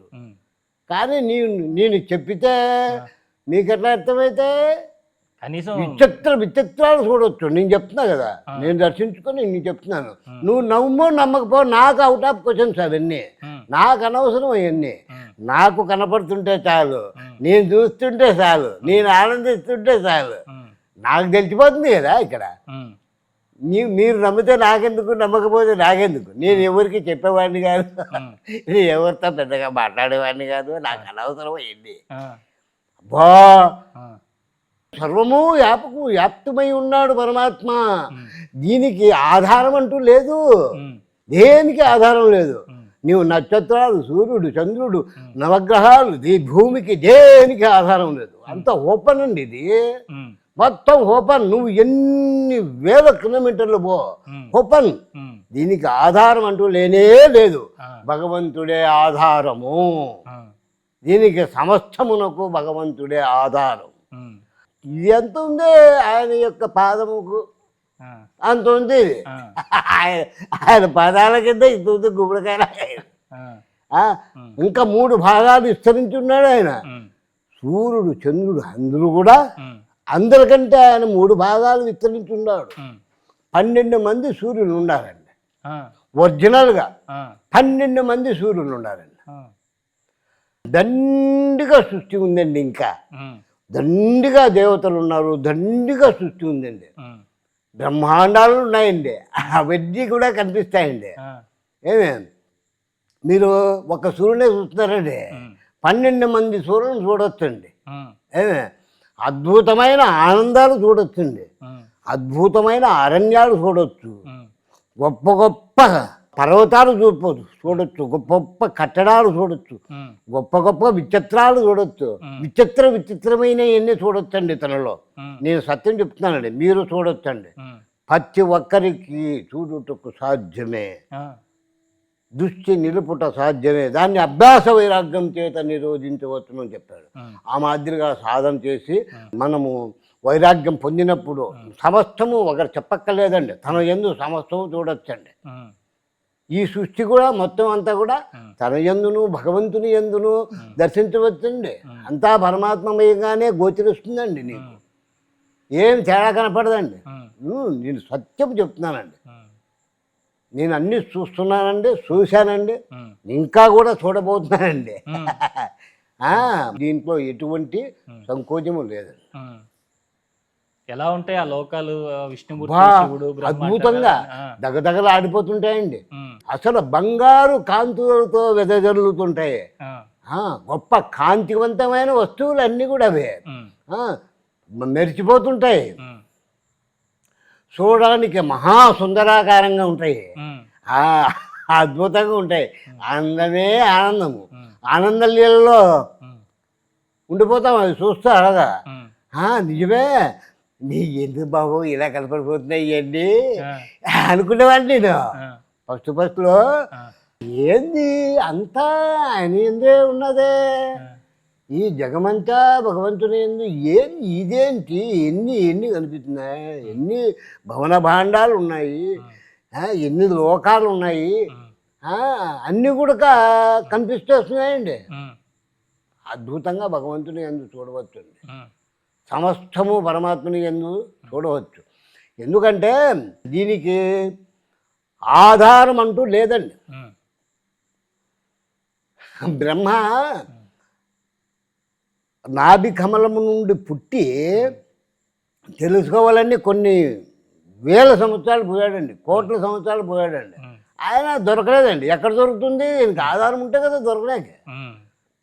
లాస్ట్కి వచ్చి ఆయన కాళ్ళు పట్టుకొని, తండ్రి నీకు నువ్వే ఎరుగుదు, నువ్వు నీకే తెలుసు, మాకు తెలియను సాధ్యం కాదు అని నమస్కారం పెట్టి గమ్ముడిపోయాడు. అంతే తప్పితే తెలుసుకోవడం అంటూ ఆయన్ను అంటూ ఇంతే, ఇది ఓపెన్ అంతా ఎలా తెలుసుకుంటావు? పరిపూర్ణుండై ఉన్నాడు ఆయన, పూర్ణమై నిండి ఉన్నాడు ఆయన. మరి ఎలా తెలుసుకుంటావు? తెలుసుకోలేడు కదా ఆయన.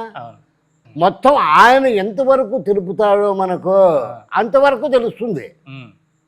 మనకు ఆయన చూపించేటివి, ఆయన లీలలు, ఆయన చూపించేటటువంటి లోకాలు సమస్తము ఆయన చూపించేటివన్నీ మనకు తెలుస్తాయి. కానీ అంతకు మించి మనం కోరలేదు కదా, అంతకు మించి మనకు కోరలేదు కదా ఆయన్ను చూపించమని. మరి ఆయన చూపించే దాంట్లో మనకు ఆనందపడిపోతున్నాము, ఆయన చూపించే దాంట్లోనే మనకు ఎల్లటి సంతోషము ఆనందము పడిపోయి ఆయన సన్నిధానం చేరుకుంటున్నాం. అలాంటప్పుడు ఆయన దగ్గర ఉంటే ఎన్ని కావాలంటే చూడొచ్చు, ఎన్ని కావాలంటే అన్ని చేయొచ్చు కదా చెప్పే మాట. కాబట్టి అన్నీ చూడొచ్చునండి. అంటే కొన్ని దృశ్యాలు మీకు కనిపించిన తర్వాత ఇంకా ఏముంటుంది దీనికి ముందు, ఇంకా ఏముంటుంది దీనికి ముందు, ఇంకా ఏముంటుంది దీనికి ముందు అని అలా వెళ్ళేవారా? ఆ, ఆ, ఆ, అవునండి, నిజమేనండి. ఆ, ఇంకా ఇంకా ఇంకా ఇంకా ఇంకా రకరకాలుగా కనపడేటియండి. ఆ, గృహలు తపస్సు చేసుకునేవాళ్ళు, ఆ, గొప్ప గొప్ప జడలు పెంచి ఉమ్, సంవత్సరాలు ధ్యానం చేసుకునేవాళ్ళు. ఉమ్, ఆయన యొక్క కాంతి స్వరూపమైనటువంటిది వాళ్లకు ఉమ్, పోయేటటువంటిది, ఆయన యొక్క శక్తి కూడా వాళ్ళకు పోయేటటువంటిది.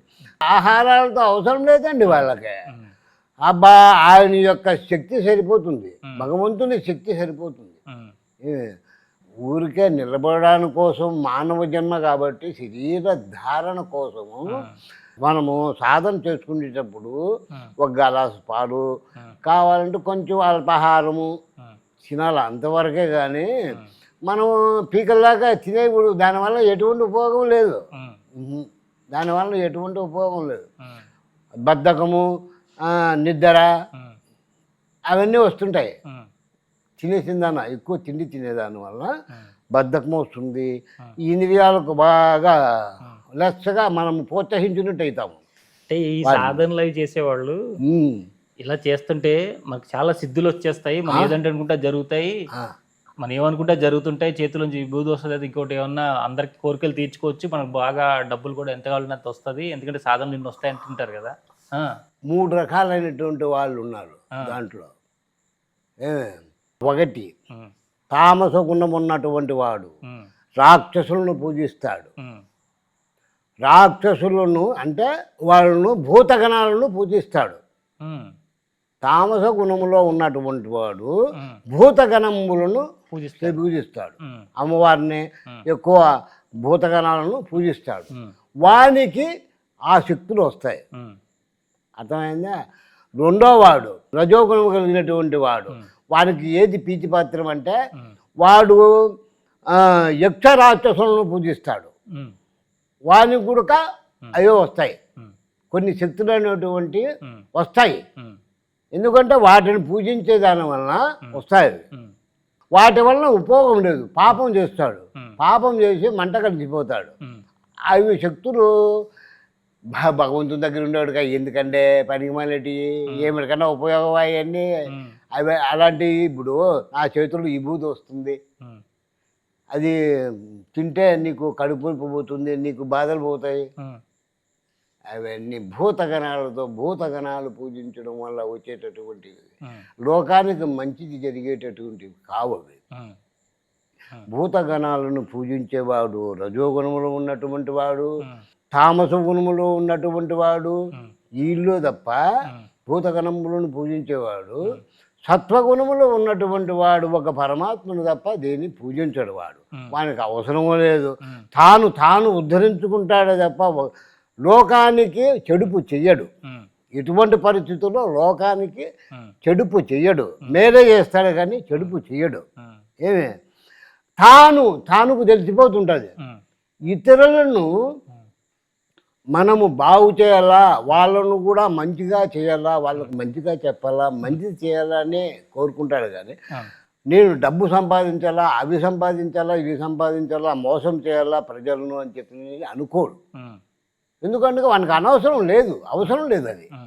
వీళ్ళిద్దరికీ అవి ఉన్నాయి, వాళ్ళు చేస్తుంటారు ఆ విధంగా. మీరు చెప్పినట్టు ఆ 2 గుణాలు ఉన్నటువంటి వాళ్ళు చేస్తారు.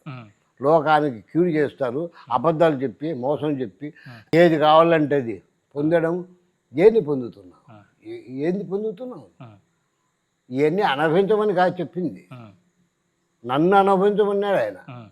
పరమాత్మ ఆనందాన్ని, తన నిజస్వరూపాన్ని ఆనందం అనుభవించమన్నాడే కానీ లేనిది అనుభవించమని చెప్పలేదే.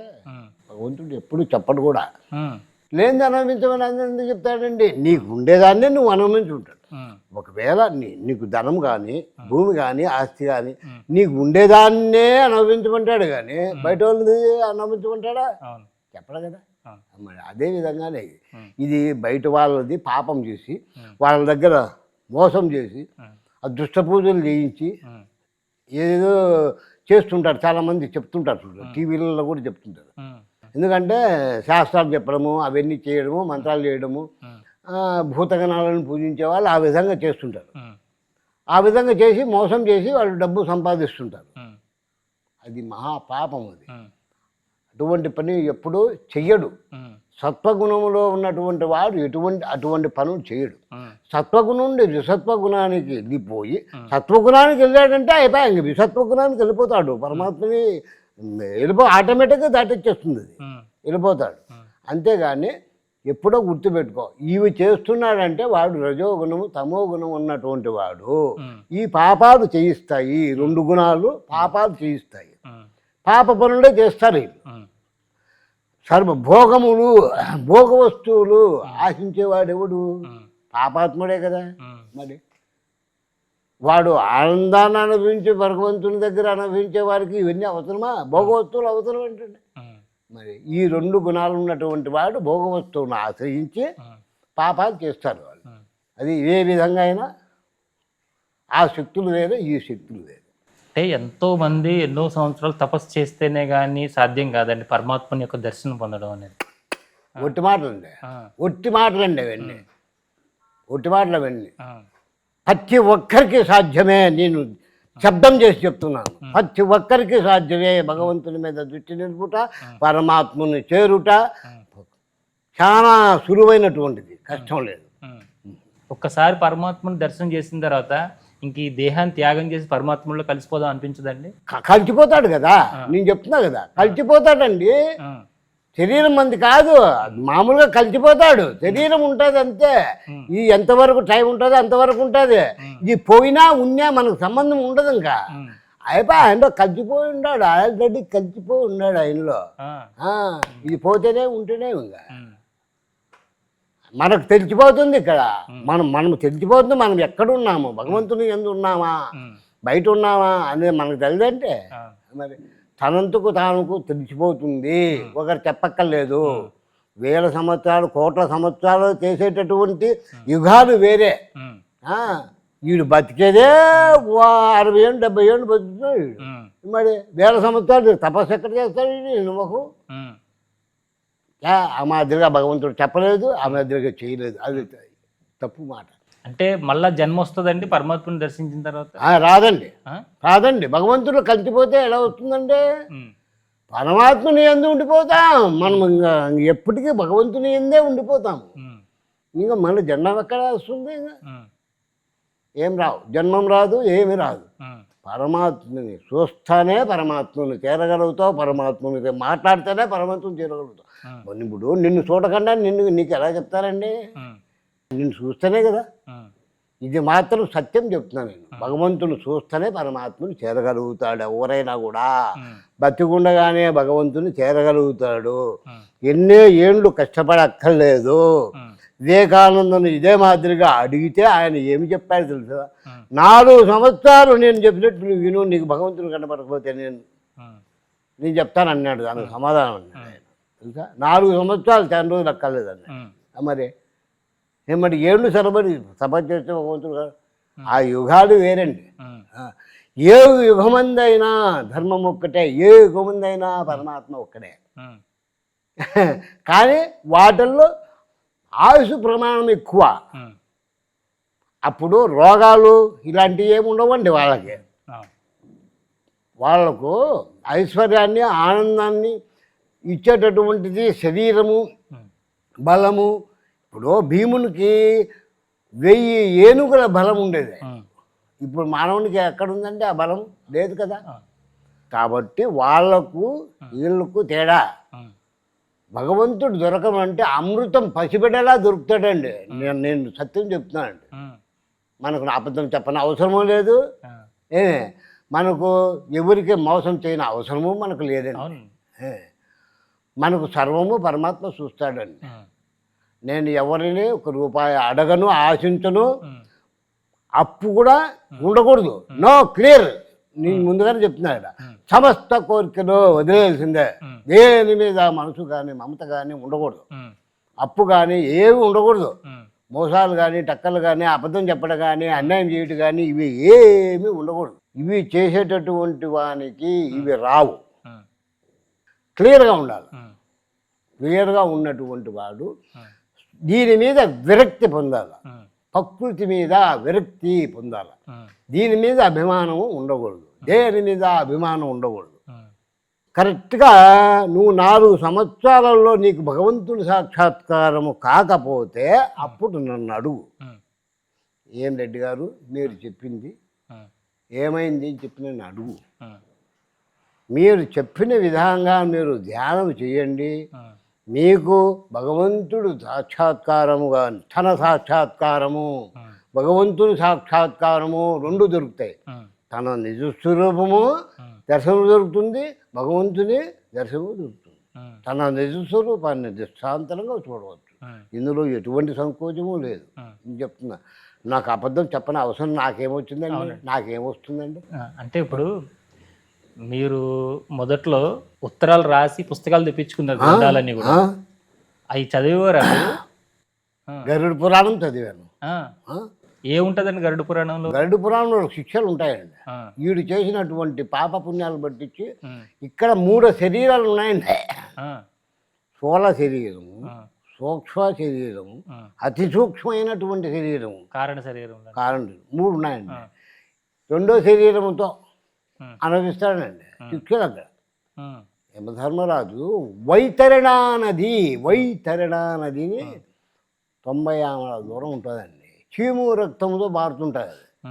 చీము రక్తము దుర్గంధపు వాసనతో పారుతూ ఉంటుంది. అది పాపం చేసినటువంటి జీవులు ఆ నదిలో తోసేస్తారు.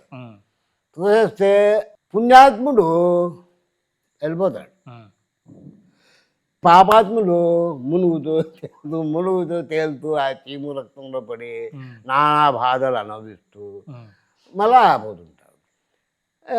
ఇంకా స్త్రీ పురుషులు యొక్క పాపం చేస్తారు కదా, స్త్రీలను ఆశ్రయించి స్త్రీలతో అన్నీ పాపం చేసినటువంటి వాళ్ళకి అక్కడ ఉక్కు స్తంభాలు ఎలిగిపోతుంటాయి, దగ్గర కాలిపోతుంటాయి. అవి ఇక్కడ ఎలా చేసినాడో అలాగా అక్కడ కూడా చేయమని చెప్పి వాళ్ళకు చెప్పేస్తారు. ఆ మాదిరి ఈవిడు కాలిపోతుంటాడు వాటితో, భోగ వస్తువులు అవన్నీ ఆ మాదిరిగా కాలిపోతుంటాడు. నూనెలు వేసి వేపడము ఇదంటే చాలా ఉన్నాయండి దాంట్లో. గరుడ పురాణము చదవచ్చిన పురాణం అండి. అది చదవకూడనటువంటిది ఏం కాదండి. గరుడు పురాణం అండి. అది ఎవరో చనిపోతే చదువుతారనేది, మామూలుగా చదవకూడదు అనేది ఒట్టి మాట్లాడండి. చదివితే నష్టం, ఏదో కిడి జరుగుతుంది, ఏమి జరగదండి. పురాణం అండి అది. గరుడు పురాణం అండి. నేను తెప్పించి చదివానండి. మేము ఉత్తరం రాస్తే వచ్చేసి పుస్తకాల పోస్ట్ ద్వారా వచ్చేసి. మొదట్లో చదివినప్పుడు ఒకలాగా అనిపించింది. ఇప్పుడు ఈ మార్గంలోకి వచ్చి ధ్యానం చేసి ఎన్ని దర్శించారు, అసలు గరుడ పురాణంలో ఉన్నటువంటి రహస్యం ఏంటి, అసలు ఆ శిక్షల రహస్యం ఏంటి? అదే చెప్తున్నా కదా, అవి వీడు చేసినటువంటి పాపపుణ్యాలు అక్కడ ఆనందిస్తాడు. తర్వాత మళ్ళా జన్మానికి వచ్చేస్తాడు. అంటే మానవ జన్మము నో, మానవ జన్మంలో చనిపోతే మళ్ళా మానవ జన్మము వస్తుంది నో. తమో గుణములో ఉండి చచ్చిపోయినటువంటి వాడు పశుపక్షాదుల్లో పుడతాడు. రజో గుణములో ఉన్నటువంటి వాడు జంతుజాలం ముందు పుడతాడు. సత్వగుణము పోయినటువంటి వాడు ఒకవేళ సత్వగుణంలో చనిపోతే మహాత్ముల కడుపులో పుడతాడు. కలియుగం అంతము లేదు. అంతము అనేది చాలా పొరపాటు. అది ఎందుకంటే చాలామంది తెలుగుగా అంతం అయిపోతుంది. అంతం కాదండి. ఇది మొదటి పాదం జరుగుతుంది. ఇది 5100 సంవత్సరాలు జరుగుతుంది అంతే. కలియుగం ప్రవేశమయ్యి ద్వాపర యుగం తర్వాత కలియుగ ప్రవేశమయ్యి 5100 సంవత్సరాలు జరుగుతుంది అంతే. మొదటి పాదమే, ప్రథమ పాదమే జరుగుతుంది. దుష్ట సంహారాన్ని చేయడానికి వస్తానన్నాడే కానీ ఆయన అంతమైపోతుంది అని ఆయన చెప్పలేదు. కృతయుగ ధర్మాన్ని నెలకొల్పి వెళ్తాను అని. కృతయుగంలో ధర్మము ఏ విధంగా ఉంటుంది ఆ విధంగా ధర్మాన్ని నిన్ను నెలకొల్పి వెళ్తానన్నాడు ఆయన. అంతేగాని ఇది అంతమైపోతుంది అని చెప్పలేదు. అంటే కొన్ని రోగాలతోనూ కొన్ని యొక్క ఈటుతోనూ బాధపడతారు జనాలు. ఏమే మొన్న వచ్చింది కదా కరోనా, అప్పుడు ఏం చెప్పాడు, విషాన్యమూల విషగాలులు పుట్టి జననాశనమయ్యేను అని చెప్పాడు ఆయన. కాలజ్ఞానం రాసే ఉంది అది. దాంతో చాలామంది పోయారు కదా. ఇంకా పెద్ద పెద్దవి ఉన్నాయి జరిగేటివి. అంటే చాలా ఇబ్బందుల పాలు చాలా కష్టాల పాలు అవుతారు మనుషులు.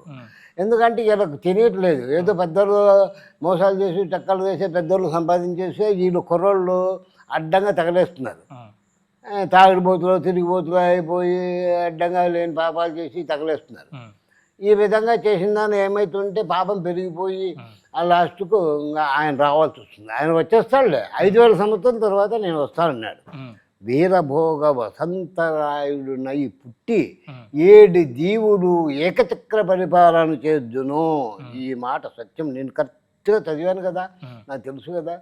7 దీవులు అంటే మొత్తం ప్రపంచ దేశాలు అన్నీ కూడా, ఒక దేశానికి కాదు, ఒక రాష్ట్రానికి కాదు, ఒక ఊరికి కాదు చెప్పింది ఆయన, మొత్తం ప్రపంచానికే చెప్పాడు. 7 దీవులు ఏకచక్ర పరిపాలన అంటే చక్ర పరిపాలన జరుగుతుంది అంటే అంతకు ముందు జరిగేటి అంటే ఆయన రాకకు ముందు చాలా విపరీతమైనటువంటి జరుగుతాయి. వాళ్ళు 9 అడుగుల అజానుబాహులు పుట్టారు, వాళ్ళు వస్తారు ముందు. వాళ్ళని చూసి భ్రాంతి చెందుతాడు, ఈయన వీరభోగ వసంతరాయుడని భ్రాంతి చెందుతారు తెలియనటువంటి వాళ్ళు.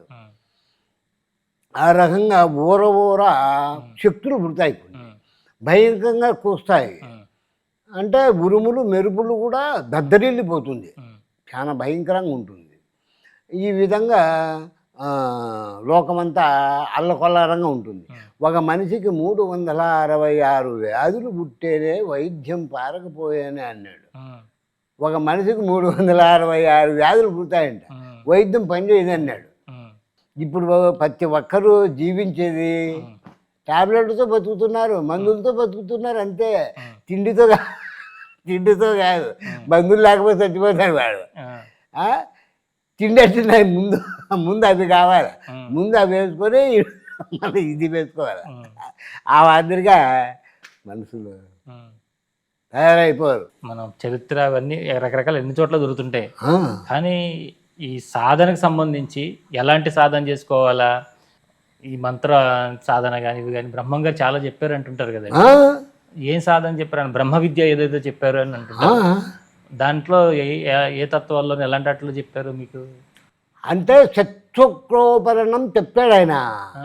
సత్యక్రోపరణం అంటే ఆయన సత్యక్రోపరణం అంటే ఇవి ఇక్కడ ఉంటాయి 7 షట్చక్రాలు ఉంటాయి కదా. నీకు ధ్యానపరంగా ఒక చక్రం ముందుకు వస్తూ పోతుంటాయి, సహస్రాన్ని చేరుకుంటాయి. తెలివైనడు జ్ఞానవంతుడైతే సహస్రానికి తెచ్చుకొని వీడు పంచపాణాలు ఏమి సాధించి వీడు సహస్రానికి తెచ్చుకొని సహస్రం మీద ధ్యానం చేసి సహస్రముతో ఇది బ్రహ్మ కపాలం ఇది నుంచి ఇడిచేస్తాడు, పరబ్రహ్మ స్వరూపానికి సాక్షాత్ భగవంతుని చేరుకుంటాడు. అంతవరకు సాధన చేస్తూనే ఉంటాడు. ఆయన చెప్పింది ఆ సాధన, బ్రహ్మగారు చెప్పింది సాధన బ్రహ్మోపసాధన, బ్రహ్మోపాసన, పరబ్రహ్మ ఉపాసన. ఆయన చెప్పింది సామాన్యమైనటువంటిది కాదు, అది పరబ్రహ్మ ఉపాసన. మొత్తం అంతా పరబ్రహ్మ స్వరూపమే. ఇది అదే చెప్తాడు, ఏ ఊరయ్య మీది ఏ ఊరు, కంది మల్లయ్య పల్లె మా ఊరు, కల్మాలు బాబును మా ఊరు, పరబ్రహ్మ నిర్మాణమే మా ఊరు. ఇదంతా పరబ్రహ్మ నిర్మాణం అండి. నాది ఊరు కాదు, నీది ఊరు కాదు. అంటారు ఏ ఊరయ్యా నీది, ఏ ఊరు నీది, అంతా ఆయన ఉంటే ఊరు నాది ఏ ఊరు. చాలామంది విచిత్రంగా అడుగుతుంటారు, ఎందుకంటే తెలియదు కనుక పాపం వాళ్ళు అడుగుతుంటారులే, మీ ఏ ఊరు మీది ఊరు. ఒరిజినల్గా అయితే ఊరేంటి నాదంటే అంతా ఆయన ఉంటే ఊరేంటి. దాని సమాధానం ఆయన ఆ రకంగా చెప్పాడు. ఇది అంతా పరబ్రహ్మ నిర్మాణం అండి, పరమాత్మని యొక్క నిర్మాణం. అది ఇల్లు ఊరేంది ఇల్లేంది, అంతా ఆయన ఉంటే ఆయన ఏందో మనం ఉన్నాం. ఆయన వేరుగా లేడు, మనం వేరుగా లేము. వీడు తెలియక ఇది ఉపాధిలో కలిసిపోయి వీడు నేను నాది అనుకుంటున్నాడు. ఒరిజినల్గా అయితే ఆయన వేరు మనం వేరు ఉన్నావా? మరి మన స్వరూపం ఏంటి? మన స్వరూపము పరమాత్మ వేరు కాదు, ఆత్మ పరమాత్మ వేరు కాదు. ఎప్పుడు వేరుగా భావించకూడదు కూడా, రెండు ఒక్కటే. వీడు శరీరం మాత్రమే వేరు, ఉపాధి మాత్రం వేరు. ఇది ప్రకృతి వేరు, 8 విధాలైనటువంటి ప్రకృతి మాత్రమే వేరు, అంతేగాని మామూలుగా ఒరిజినల్ వేరు కాదు. తెలియక అంతే, తెలియక అవి అడుగుతుంటారండి. షట్చక్రోపరణము అని చెప్పి పరబ్రహ్మ యోగము పరమాత్మ చెప్పాడు. ఆ యోగం అభ్యసించినటువంటి వాడు సహస్రానికి ప్రాణవాయువును సహస్రాన్ని తెచ్చుకొని దీంట్లో మామూలుగా ఉన్నటువంటి వాయువు ఉంది కదా, మనం పీల్చేటటువంటి వాయువు ప్రాణవాయువు వేరే, మామూలుగా గాలి వేరే. ఈ గాలి కాదు మనం పీల్చే ప్రాణవాయువు, ప్రాణం వేరే, ఆత్మ వేరే. దానికి దీనికి సంబంధం లేదు. ఇది తెలుసుకోలేదు కొత్త, ఈ పాడపోతే అనుకుంటారండి. ఈ ప్రాణం వేరే, ప్రాణానికి దీనికి సంబంధం. శరీరానికి మాత్రమే ప్రాణము, శరీరానికి మాత్రమే ప్రాణము, ఈ ఉపాధి మాత్రమే. అన్నిటికీ శరీరానికి సంబంధించినటువంటి ఆత్మ లేదు. అది దివ్యస్వరూపం ఉండాలి, సాక్షాత్ భగవంతు స్వరూపం ఉండాలి. ఆ స్వరూపమే మంది ఒరిజినల్గా. కానీ వీడు తెలియదు కదా పాపము, తెలియక తిక్కబడిపోతుంటే అప్పుడు స్వామి చెప్పారు అది తెలుసుకోవడం కోసం. ఆయన చెప్పింది కూడా అదే ధ్యానమే. కానీ ఈయనకే ఒక చక్రం దాటుకున్నప్పుడు మీరు అడుగుతున్నారు కదా, ఒక విధమైనటువంటి నీకు ఇది కనపడుతుంటుంది అన్నమాట. దర్శనాలు రకరకాలైనటువంటి దర్శనాలు, రకరకాలైనటువంటి నీకు కనిపిస్తుంటాయి దృశ్యాలు, విచిత్రమైనటువంటి దృశ్యాలన్నీ నీకు కనపడుతుంటాయి. ఓ చక్రము నీ యొక్క శక్తిని పట్టించి అవి కనపడుతుంటాయి. లాస్ట్కు సహస్రానికి తెచ్చుకుంటాడు ప్రాణవాయువు, దాని మీద చేస్తాడు బాగా దాని మీద సాధన చేసినప్పుడు ఆ సహస్రం అనేటువంటి ఇది పగిలిపోయి పరబ్రహ్మంలో తగ్గిపోతాడు. అదేనండి ఆయన చెప్పింది, సత్యప్రవరణము చెప్పింది ధ్యానం యొక్క పద్ధతి. అన్ని కూడా తత్వాల రూపంలోను పద్యాల రూపంలో చెప్పారు కదా, అవి పాడుకుంటుంటే కూడా చాలా తత్వ రూపంలో చెప్పింది వేరే, చరిత్ర వేరే. చరిత్ర వేరే, ఆయన తత్వ రూపంలో చెప్పింది వేరే, కాలజ్ఞానాలు వేరే. కాలజ్ఞానం మీరు చదివారా అండి? కాలజ్ఞానము ఇది ఏ విధంగా నేను వస్తాను, ఏ విధంగా జరుగుతుంది, ఇంకా జరగబోయే కాలం ఎలాగా జరుగుతుంది దాంట్లో అది తెలుసుకున్నటువంటి వాడు ఏ విధంగా ఉంటాడు, తెలియనటువంటి వాడు చిక్కుపడిపోతాడు. ఆయన సిద్ధయ్య కూడా ఒక పాట పడినాడు. ఏం పడినాడు అంటే, ఏ కులమని నిన్నెవరమడిగితే ఏమని తెలుపుదులో కులకు పలగాకులకు ఈ దుష్టులకు ఈ దుర్మార్గులకు అన్నాడు. ఆయన 3 విధాలుగా తిట్టాడు ప్రజలను. కులాన్ని అడుగుతాడు వీడు. ఏమి అంగములో నా మేకను బట్టి లింగముతోనే గొంతులు కోసి చతుర్బ్రహ్మ విష్ణు మహేశ్వరులకు పంచి పెట్టింది కులము అంటే వాళ్ళు ఏకుతారు కదండి, దూది ఏకేటప్పుడు గబగబా ఏకిన కులమే ఈ కులము అని చెప్తున్నాడు. అంటే ఆయన సాధించినాను, నేను సర్వేంద్రియాలను జయించి పరమాత్మునికి అంకితం చేసినటువంటి వాడిని నేను అని ఆ విధంగా చెప్తున్నాడు. అంగములైన మేకను బట్టి లింగముతోనే గొంతులు కోసి చతుర్బ్రహ్మ విష్ణు మహేశ్వరులకు పంచిపెట్టింది కులం అంటే సర్వస్వము భగవంతునికి అర్పితం చేసినటువంటి కులం ఇది అని చెప్తున్నాడు. కులమేంటి, తలమేంటి, భేదమేంటి, సకల జీవులు ఒకటైతే ఆయన నుండే పుట్టినటువంటి వాళ్ళు అందరము ఆయన బిడ్డలవే. ఇంకా మతమేంటి, కులమేంటండి, ఏం లేదు కదా. ఇక్కడ పెట్టుకున్నటువంటి మనుషులు ఈ విధంగా అడుగుతుంటే నేను వాళ్ళకి ఏం చెప్పుదు అని తత్వం పాడుతున్నాడు. ఆ రకంగా తత్వాలు దండిగా ఉన్నాయి. తత్వాల పుస్తకం వేరు ఉన్నది, చరిత్ర వేరే ఉంది. కాబట్టి వాళ్ళ చరిత్ర అంతా పూర్తిగా ఆయన చెప్పింది కాలజ్ఞానంతో సహా చెప్పాలంటే తెల్లారిపోయేదాకా చెప్పుకుంటూనే ఉండొచ్చు. ఏమో ఎరుగకున్నారు ఎందెందు చూసిన యమాపురికే నడవమందూరు భూతలంబున ఇట్టి వింతలు పుట్టి ఏగిన పిమ్మటాను రామ నని వారులు రాదిపోదురు తెలుసుకోండి. ప్రజలు చాలా కష్టాలు పాలైపోతారు అని చెప్తున్నాడు తత్వాలలో. కాయ గసురులు నా మీద అంటే ఆకులు ఎండిపోయినటువంటి ఆకులు కాయలు గసురులు నమిలి మింగి చెత్తులు చచ్చిన వాళ్లకు వేడిసే వాళ్ళు ఉండరు ఈడిసే వాళ్ళు ఉండరు అని చెప్పాడు కదా. అదే మనకు జరిగింది. చచ్చేవాడికి ఈడ్చేవాడు లేదు, ఏడ్చేవాడు లేడు, ఓ భావం లేదు. ఆ విధంగా చాలా అద్భుతాలు జరుగుతాయి. నువ్వు మేలుకొని ఉండండి, ప్రజలందరినీ మేలుకోండి, నిద్రపోగాకండి. నిద్రపోవడం అంటే ఆ అజ్ఞానం తెలుసుకొని ఎవడు పరమాత్మని సేవించుకుంటున్నాడో వానికి భయంలే. నా భక్తులైనటువంటి వాళ్ళని నేను కాపాడుకుంటాను అంటున్నాడు ఆయన. ఆ రకంగా మనం ఆయన వేడుకొని మనం కాపాడుకోవాలి, అంతేగాని ఇంకా అడ్డంగా ప్రవర్తించకూడదు. ఏదో చోలు చీరని ఇచ్చేసినాడని ఇష్టం వచ్చినట్టు డ్యాన్స్ చేసేస్తే ఏమవుతుంది? లాస్ట్కు అసలు పోతాడు. ఏదో చెప్తారు సాయిబులు శాస్త్రంలో చెప్తారు, అసలు పిచ్చలగయ్యా కమ్ చెడగయ్యా అని. అలా అయిపోతుంది. అసలు దెబ్బ అయిపోతాడు. వీడు ఈ శరీరాన్ని నేను అనుకొని నమ్ముకొని వీడు చుందులు వేస్తే అసలు దెబ్బ అయిపోతాడు కదా. మరి అసలు జన్మమెత్తి పుట్టాల్సి వస్తుంది. ఆయన ఏమి చెయ్యడు, కానీ ఈ పిక్కుండేవాడు ఈడు. కర్మల్లో చెప్పమాట అన్ని కర్మలవి. మరి కర్మ వలనే జన్మము సంభవం అవుతుంది, కర్మ వలనే జన్మం వస్తుంది. కర్మ లేకుండా జన్మం లేదు. మరి తెలియకనే కదా ఈ జనాలను ఇట్లా ఎలా చేస్తున్నారు ఈ ప్రజలు. దేనికోసం చేస్తున్నారు, దేనికోసం చేస్తున్నారు. మరి తెలిసినోడికి ఏమన్నా అవసరమా ఇవన్నీ? అవునండి. భగవంతుడు అంటే మీకు అంత ఇష్టం అండి? శ్రీకృష్ణుడు అంటే మీకు సాక్షాత్ పరమాత్మ, ఆయన యొక్క స్వరూపమే సర్వము. అంటే భగవద్గీత గురించి చెప్పండి, నాకు తెలుసుకోవాలని ఉంది. భగవద్గీత గురించి తెలుసుకోవడం అంటే అది 4 రకాలుగా తెలుసుకుంటాడు. దాంట్లో ఒకటి జ్ఞానస్వరూపం, పరమాత్మను చేరుకునే మార్గం చూపుతుంది. రెండోది ఈ భౌతిక ప్రపంచంలో ఏ విధంగా జీవించాలా అనేది తెలుపుతుంది.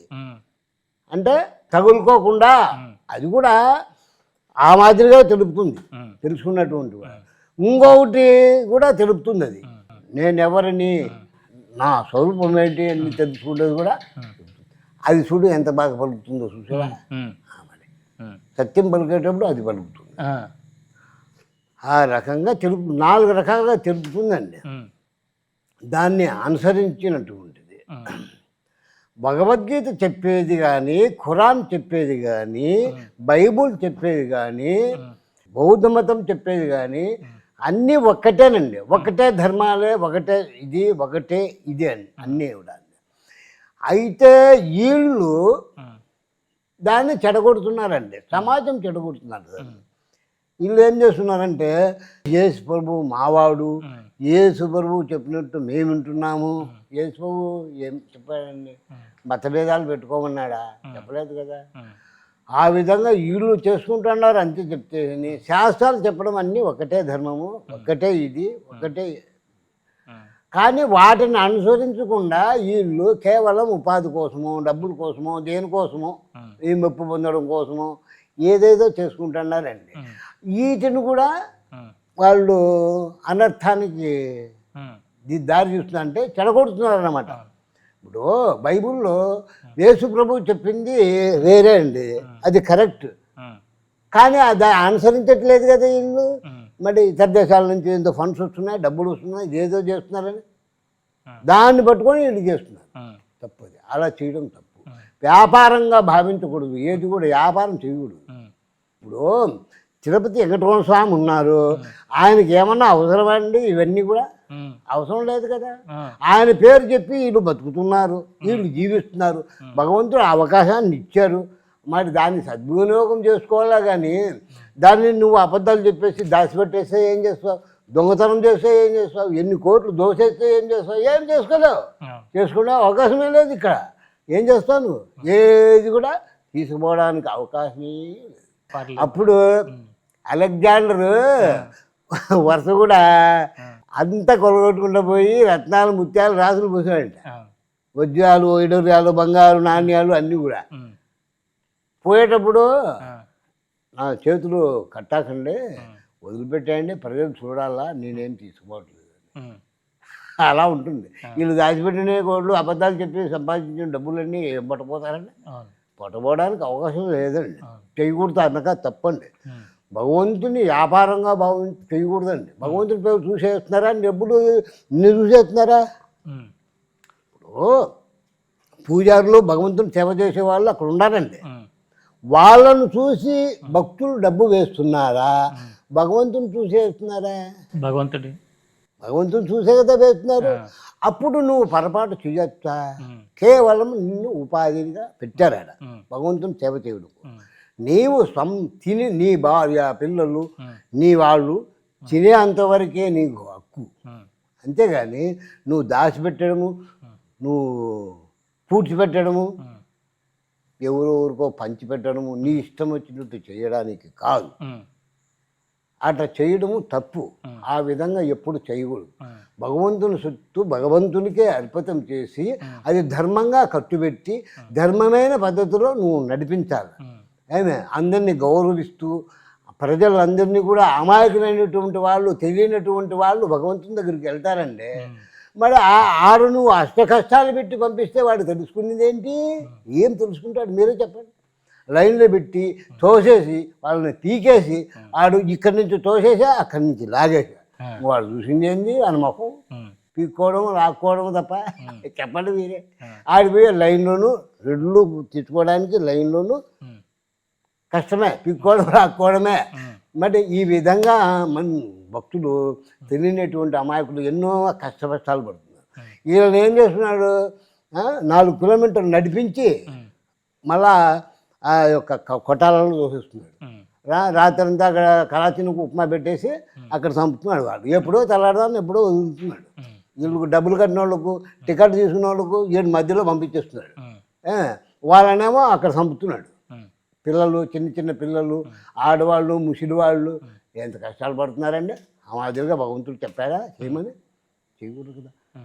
నువ్వు కరెక్ట్ అయిన వేర్పాటు చేసుకో, కరెక్ట్ అయిన పద్ధతిలో నడిపించి ఎవరికి బాధపడద్దు. వాళ్ళకు సంతోషపెట్టడమే భగవంతుని దగ్గరికి ఎందుకు వస్తున్నారు వాళ్ళు? నువ్వు ఆనందంగా భగవంతుని దర్శనం చేసుకొని ఆనందపడడానికి వస్తున్నారు.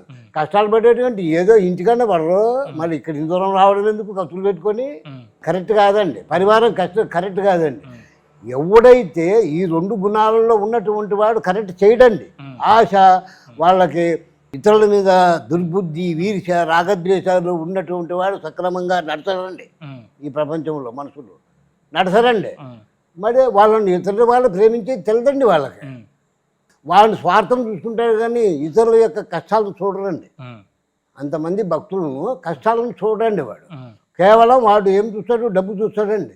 1 లక్ష పెట్టినామనుకోండి చేతిలో వాడు మారిపోతాడండి. ఇప్పుడు బాబా గారి ఆశ్రమంలో వచ్చినప్పటి నుంచి ఇక్కడ వాచ్మెన్ గానే చేస్తున్నారండి. అదేమండి ఆయన పంపించిందే మనకేమండి, ఏదైతే మనకేనండి. ఏం మనం చేస్తున్నామండి? చేసేది బొమ్మ, పోయేది బొమ్మ. మనం చేస్తున్నామా? మనం చేస్తుంటే కదా మనం బాధపడ్డాయి. మనం ఏది చేసినా ఏం బాధపడమండి. పరమాత్మ చెప్పింది ఉపాధి, నీకు సంబంధం లేదు. అవుటా నువ్వు ఏదైతే నీకేది. నువ్వు ఉద్యోగానికి నీకు సంబంధం ఏంటండి? జ్ఞానానికి ఉద్యోగానికి సంబంధం ఉందా? భగవంతునికి ఉద్యోగానికి సంబంధం అన్నీ ఆయనే ఉంటే ఆయన ఇచ్చిందే. నువ్వు గేట్ కాడ ఉండు, లోపల ఉండు, బయట ఉండు, ఆడనే ఉండు. నీకెందుకు? నీకు కావాల్సినటువంటి దేహధారణ కోసం అంత ప్రసాదం కావాలి, అంతవరకే. అది ఎందుకు? శరీరం నిలబడడం కోసం అంతవరకే. కానీ నువ్వు ఏం చేస్తే ఎందుకంటే ఏ గేట్ కట్టుకుంటే లోపల ఉంటేనే ఉంది. చెప్పండి మీరు. మరి సింహాసనం మీద ఉంటేనే ఉంది, భూమి మీద ఉంటేనే ఉంది. ఎక్కడుండా ఒకటే కదా. ఊడిపోయి బొమ్మ ఎక్కడ ఉంటే నాకెందుకు? ఉండేది ఉండే చోట ఉంది చాలు. ఇక్కడ ఉండడం వల్ల మీరు బాగా ఈ జ్ఞానం వైపుగా ఎక్కువ ప్రయాణం చేశారండి. ఆశ్రమంలో ఈ విధంగా ఉండడం వల్ల రాత్రులు ఎవరు ఉండరు కదండి నాకు. మరి ఆయన ఎందుకు నన్ను పిలిచి రాత్రుల్లో ఉండమన్నారు? బాబాగారు ఉన్నప్పుడు పగలు ఉండేవాడిని. పగలు వద్దురా నీకు, రాత్రుల్లో నీకు బాగా జరుగుతుంది సాధన, రాత్రుల్లో ఉండమన్నాడు కానీ పగలు ఉండమని చెప్పలేదా? ఆయనే చేయిస్తాడు అన్నీ, ఏ విధంగా చేయిస్తాడు. రైతుల్లో అయితే హ్యాపీగా వెళ్ళిపోవచ్చు ఆయన దగ్గరికి. హ్యాపీగా ఆయన దగ్గర ఆడుకోవచ్చు, పాడుకోవచ్చు, అన్నీ ఆయన దగ్గర చేసుకోవచ్చు. బాబా గారి అవతారం గురించి మీకు ఏమైనా ఐడియా ఉందా? వాళ్ళు అవధూతులండి. ఉమ్, అవధూతులు అంటే వాళ్ళు దేన్ని ఆశించరు, వాళ్ళు ఉమ్, దేనితో అవసరం లేదు వాళ్ళు. ఉమ్, వాళ్ళ కేవలం పరమాత్మని స్వరూపం అందే వాళ్ళు నిమగ్నమై ఉంటారు. వాళ్ళు ఉమ్, వాళ్ళకి ఏమన్నా ఇచ్చినా కూడా వాళ్ళు ఆశించరు. వాళ్ళకి భూములు కానీ, ఇండ్లు కానీ, వాళ్ళకి ఆశ్రమాలు కానీ ఇన్ని వాళ్ళకి అవసరం లేదు. వాళ్ళకి ఉమ్, వాళ్ళు ఏమన్నా ఇచ్చినా నువ్వు అలా పట్టుకొని తీసుకుపో ఉంటారు. ఉమ్, బాబా గారు కూడా అంతే చేసేవాళ్ళు. ఉమ్, అంతే, నువ్వు డబ్బులు కట్టలు ఇచ్చినా ఆయన అలా పట్టుకొని ఉమ్, పట్టుకో అంటాడు. ఉమ్, తీసుకోరు వాళ్ళు మహాత్ములు. వాళ్ళ లక్షణాలు వేరే, అవధూతుల లక్షణాలు వేరే, ఉమ్, వాళ్ళు వేరుగా ఉంటాయి. ఉమ్, మామూలు వాళ్ళు వేరే. ఉమ్, అంటే ఎక్కువ మంది వాళ్ళు కూడా ఉన్నారు. ఉమ్, ఇప్పుడు వీళ్ళందరూ కూడా అవధూతలే. ఉమ్, ఇప్పుడు నాంపల్లి బాబా, మాణిక్ ప్రభు మహారాజ్, మాణిక ప్రభు, స్వామి సమర్థ, స్వామి సమర్థ, ఉమ్, వీళ్ళందరూ అవధూతలే. ఉమ్, కానీ వీళ్ళు పెళ్లి చేసుకోరు. ఇంకా ఉమ్, ప్రజలను మంచిగా చూడడం కోసం వాళ్ళు జన్మిస్తారు. అంతే చెప్తే వాళ్ళు ఏం కోరుకోరు, వాళ్ళు ఏమి వాళ్ళకు అవసరం లేదు, ఉమ్, వాళ్ళకు ఏం చేయరు వాళ్ళు. కానీ వాళ్ళ దగ్గర ఉండేదాని వల్ల మంచి జ్ఞానం వస్తుంది. మహాత్ములు వాళ్ళు, వాళ్ళ పద్ధతులను వాళ్ళు ఇదిని మనము నేర్చుకుంటే మామూలు వాళ్ళు కూడా మంచి ఇది వస్తుంది అన్నమాట. అవధూతులు ఉండేవాళ్ళు చాలామంది ఉండారండి. అంటే మనము ఎక్కువ అవధూతులకు ఫాలో కాలేదండి, మనం ఎక్కువ భగవంతుని ఫాలో అవుతున్నాం. అంతేగాని బాబా గారితో ఉన్నారు కదా మీరు, బాబా గారితో ఉన్నాను, ఉమ్, కానీ ఆయన కొన్ని చెప్పాడు మనకు, ఉమ్, అంతవరకే. కానీ ఉమ్, అవధూతుల గురించి మనం ఫాలో చేయలేదండి. అది చాలా టైం పట్టేస్తుందండి. ఉమ్, ఇప్పుడు నువ్వు అవధూతను పట్టుకుంటే నువ్వు పరమాత్మను చేరుకోవాలంటే చాలా టైం పట్టేస్తుందండి, నువ్వు జన్మాలు పట్టేస్తాయండి. ఉమ్, ఎప్పుడు కూడా అది నా నేను ఒప్పుకోనండి. ఉమ్, ఇప్పుడు తినిందే, ఇప్పుడు పొందిందే, ఉమ్, మన ఇప్పుడు అనుభవించిందే, ఉమ్, మరి ఎప్పుడో అంటే ఏమో దాని గురించి మనకెందుకు ఉమ్, అనేవాడిని నేను. ఉమ్, ఎప్పుడో అనేది నేను వాయిదా వేసేవాడిని కాదు, అది నాకు అనవసరం. ఉమ్. మీరు ఎప్పుడు పొందాలి అంతే. ఇవన్నీ చేసేటప్పుడు ఇంత స్థితి నాకు ఎక్కడి నుంచి వచ్చింది అంటే పూర్వజంలో నేను ఏదో చేసుంటానని మీకు అనిపించలేదండి? మొత్తం తెలిసిపోతుందండి, ఆ, తెలిసిపోతాయండి. ఉమ్. అంటే ఎక్కడ పూర్వజంలో మీరు ఎక్కడ ఉన్నారేంటి? ఉమ్. తెలిసిందండి మీకు? అలా తెలుసు. తెలుస్తాయి, తెలిసిపోతుందండి. ఉమ్, తెలిసిపోయిన తర్వాతనే వానికి దాంట్లోకి పోతాడు వాడు. ఉమ్, లేకుంటే పోడండి. ఉమ్, ఆ, ఎందుకంటే పరమాత్మ ఒక మాట చెప్పాడు. ఉమ్, ఎందుకంటే మీరు ఊరికే ఉండే బదులు ఉమ్, ఏదైనా దైవ కార్యక్రమాలు, దైవ పనులు చేయండి, ఉమ్, దానివల్ల నష్టం ఏం లేదు. ఉమ్, నేను కూడా కర్మ చేశాను, ఉమ్, కర్మ చేయడంలో తప్పు లేదు, ఉమ్, దాన్ని ఆచరించడంలో ఉమ్, కరెక్ట్గా ఆచరించండి ఉమ్. అంతే. దాని నుంచి ఫలితం ఆశించడంలో తప్పు. ఫలితం ఆశించకూడదు, ఉమ్, ఫలితం ఆశించ అది వేరే. ఆ, పరమాత్మ చేరిపోయినటువంటి వానికి ఫలితం ఏంటి? అవి కాదు. ఇంకా ఉమ్, మనం చేసేటప్పుడు ఓన్లీ దైవ కార్యక్రమాలు మాత్రమే చేస్తాడు, ఉమ్, మిగతాటి చేయడు, మిగతాటి అనవసరము. ఉమ్, కర్మలు చేయడంలో ఉందంటే చేసే కర్మలు కొన్ని ఉంటాయి, చేయరానటువంటి కొన్ని కర్మలు కొన్ని ఉంటాయి. ఉమ్, వాటినన్నిటితో మనకు అవసరం లేదు కదా. ఉమ్, మనకు ఏదో భగవంతుని దగ్గర ఓడ్చడము, తోడ్చడం కానీ, ఉమ్, పూలు కోయడం కానీ ఇలాంటివి చేయొచ్చు. మహాత్ములు అటువంటి కార్యక్రమాలు చేస్తారు. వాళ్ళు వచ్చింది అవధూతలు అంటే వాళ్ళు అది ఆ కార్యక్రమాలు అటువంటి పనులు చేయడానికే వచ్చారు వాళ్ళు. ఉమ్. అంతేగాని లేనిపోని అన్నీ నెత్తిన కట్టుకొని పోవడానికి ఏం రాలేవాళ్ళు. అవునండి. ప్రజలను ఉద్ధరించడం కోసం, మంచి మార్గాన్ని నడిపించడం కోసం వచ్చినటువంటి మహాత్ములు వాళ్ళంతా కూడా. చెప్పే వాళ్ళు చెడ్డ కార్యక్రమాలు వాళ్ళు ఎందుకు చేస్తారండి? చేయరు కదా. మరి అది ఇప్పుడు నేను దేవాలయాల్లో జరిగేటటువంటి పొరపాట్లు మీకు చెప్పాను. అవును. తిరుపతి కావచ్చు, అన్నవరం కావచ్చు, సింహాచలం కావచ్చు, ఇంకా వేరే వేరే ఊర్లు కావచ్చు అండి. ఉమ్, ఆ మాదిరిగా ఎప్పుడు చెయ్యకూడదండి. ఆ మాదిరిగా జరగకుండా వీళ్ళు చూసుకోవాలండి. ఉమ్, చూసుకోకపోతే వీళ్ళు దెబ్బ అయిపోతారండి, అవును. లాస్ట్లో దెబ్బ అయిపోతారండి. ఎందుకంటే ఎవరిని వదిలిపెట్టదండి ప్రకృతి, ఉమ్, ఉమ్, ఎవరిని లొంగిపోతుంది ప్రకృతి తెలుసా. ఉమ్, నువ్వు ఇక్కడి నుంచి విలక్షణునిగా అయిపోతావో, ఇక్కడి నుంచి విడిపడిపోతావో, అప్పుడు ఇది నిన్ను ఏమీ చేయదు. ఉమ్, అంతవరకు నిన్ను పీడిస్తూ ఎంతవంటి వాడినైనా పీడిస్తూనే ఉంటుంది, బాధపడుతూనే ఉంటుంది. ఉమ్, దీంట్లో చాలా జాగ్రత్తగా చేసుకోవాలి. వీళ్ళు పరివారం ఉందారే వాళ్ళు కరెక్ట్ కాదండి. అలా చేయడము పొరపాటు అండి. భక్తులకు ఎక్కడి నుంచో వచ్చినటువంటి భక్తులకు అలా కష్టపెట్టడము, అలా బాధ పెట్టడము, అలా చేయడము అది కరెక్ట్ కాదండి. ఇవన్నీ వేల మంది రావచ్చు, కోట్ల మంది రావచ్చు, భగవంతుని కోసమే వస్తున్నారా, నీ కోసం నా కోసం రాలేదు కదా, పరమాత్మ కోసమే వస్తున్నారు కదా. మరి వాళ్ళ చదువు ఉపాయాలు చదివి ఏర్పాట్లు చేయాలి. మరి చేయకపోతే ఇంకా నువ్వు ఉండేది ఎందుకు? తిన్నాక స్వామికి ఇచ్చిన సొమ్ము తిన్నాక నువ్వు ఉండేది కరెక్ట్ కాదు. వాళ్ళు కరెక్ట్ చేయాలా అని చెప్తున్నాను నేను. అది ఏ దేవాలయమైనా కావచ్చు. ఈ బాబా గారు ఇప్పుడు కర్మ ప్రక్షాళన అది చేసి వచ్చిన వాళ్ళందరికీ నోట్లు ఇచ్చారని చెప్తుంటారు, నిజమేనండి? బాబా గారు కార్యక్రమాలు చేయించే వాళ్ళండి. నాకు కూడా దగ్గర కూడా చేయించారు. రాత్రి 12 గంటలకు తీసుకుపోయి సొసైటీలో కూర్చోబెట్టి తెల్లారి 6 గంటల వరకు డబ్బులు లెక్క పెట్టిస్తున్నాడు. 6 గంటలకు కాళ్ళు పట్టకపోయినాయి, కూర్చొని లేకపోయిందంగా. ఆ రకంగా చేయించి పొద్దున్న 6 గంటలకు మళ్ళీ గిడి లోపల తీసుకొచ్చాడు కారులో. ఆ రకంగా పండ్లు బుట్ట నెత్తిని పెట్టడము మామూలుగా ఈ మాదిరిగా చేయిస్తారండి వాళ్ళు. మహాత్ములు వాళ్ళ యొక్క ఇదిని పట్టించి అందరికీ బాగు చేయడం కోసం ఏదో పాపం బాబా గారు నమ్ముకున్నటువంటి వాళ్ళు ఎవరు చెడిపోలేదండి. అందరికీ సంపద అన్నీ బాగా ఇచ్చాడండి. ఎవరికి ఏమి తక్కువ చేయలేదండి. నేను చూశాను కదా, చాలామంది బాబా గారి భక్తులు చాలామంది వచ్చేవాళ్ళు, ఎక్కడికి నుంచో వచ్చేవాళ్ళు.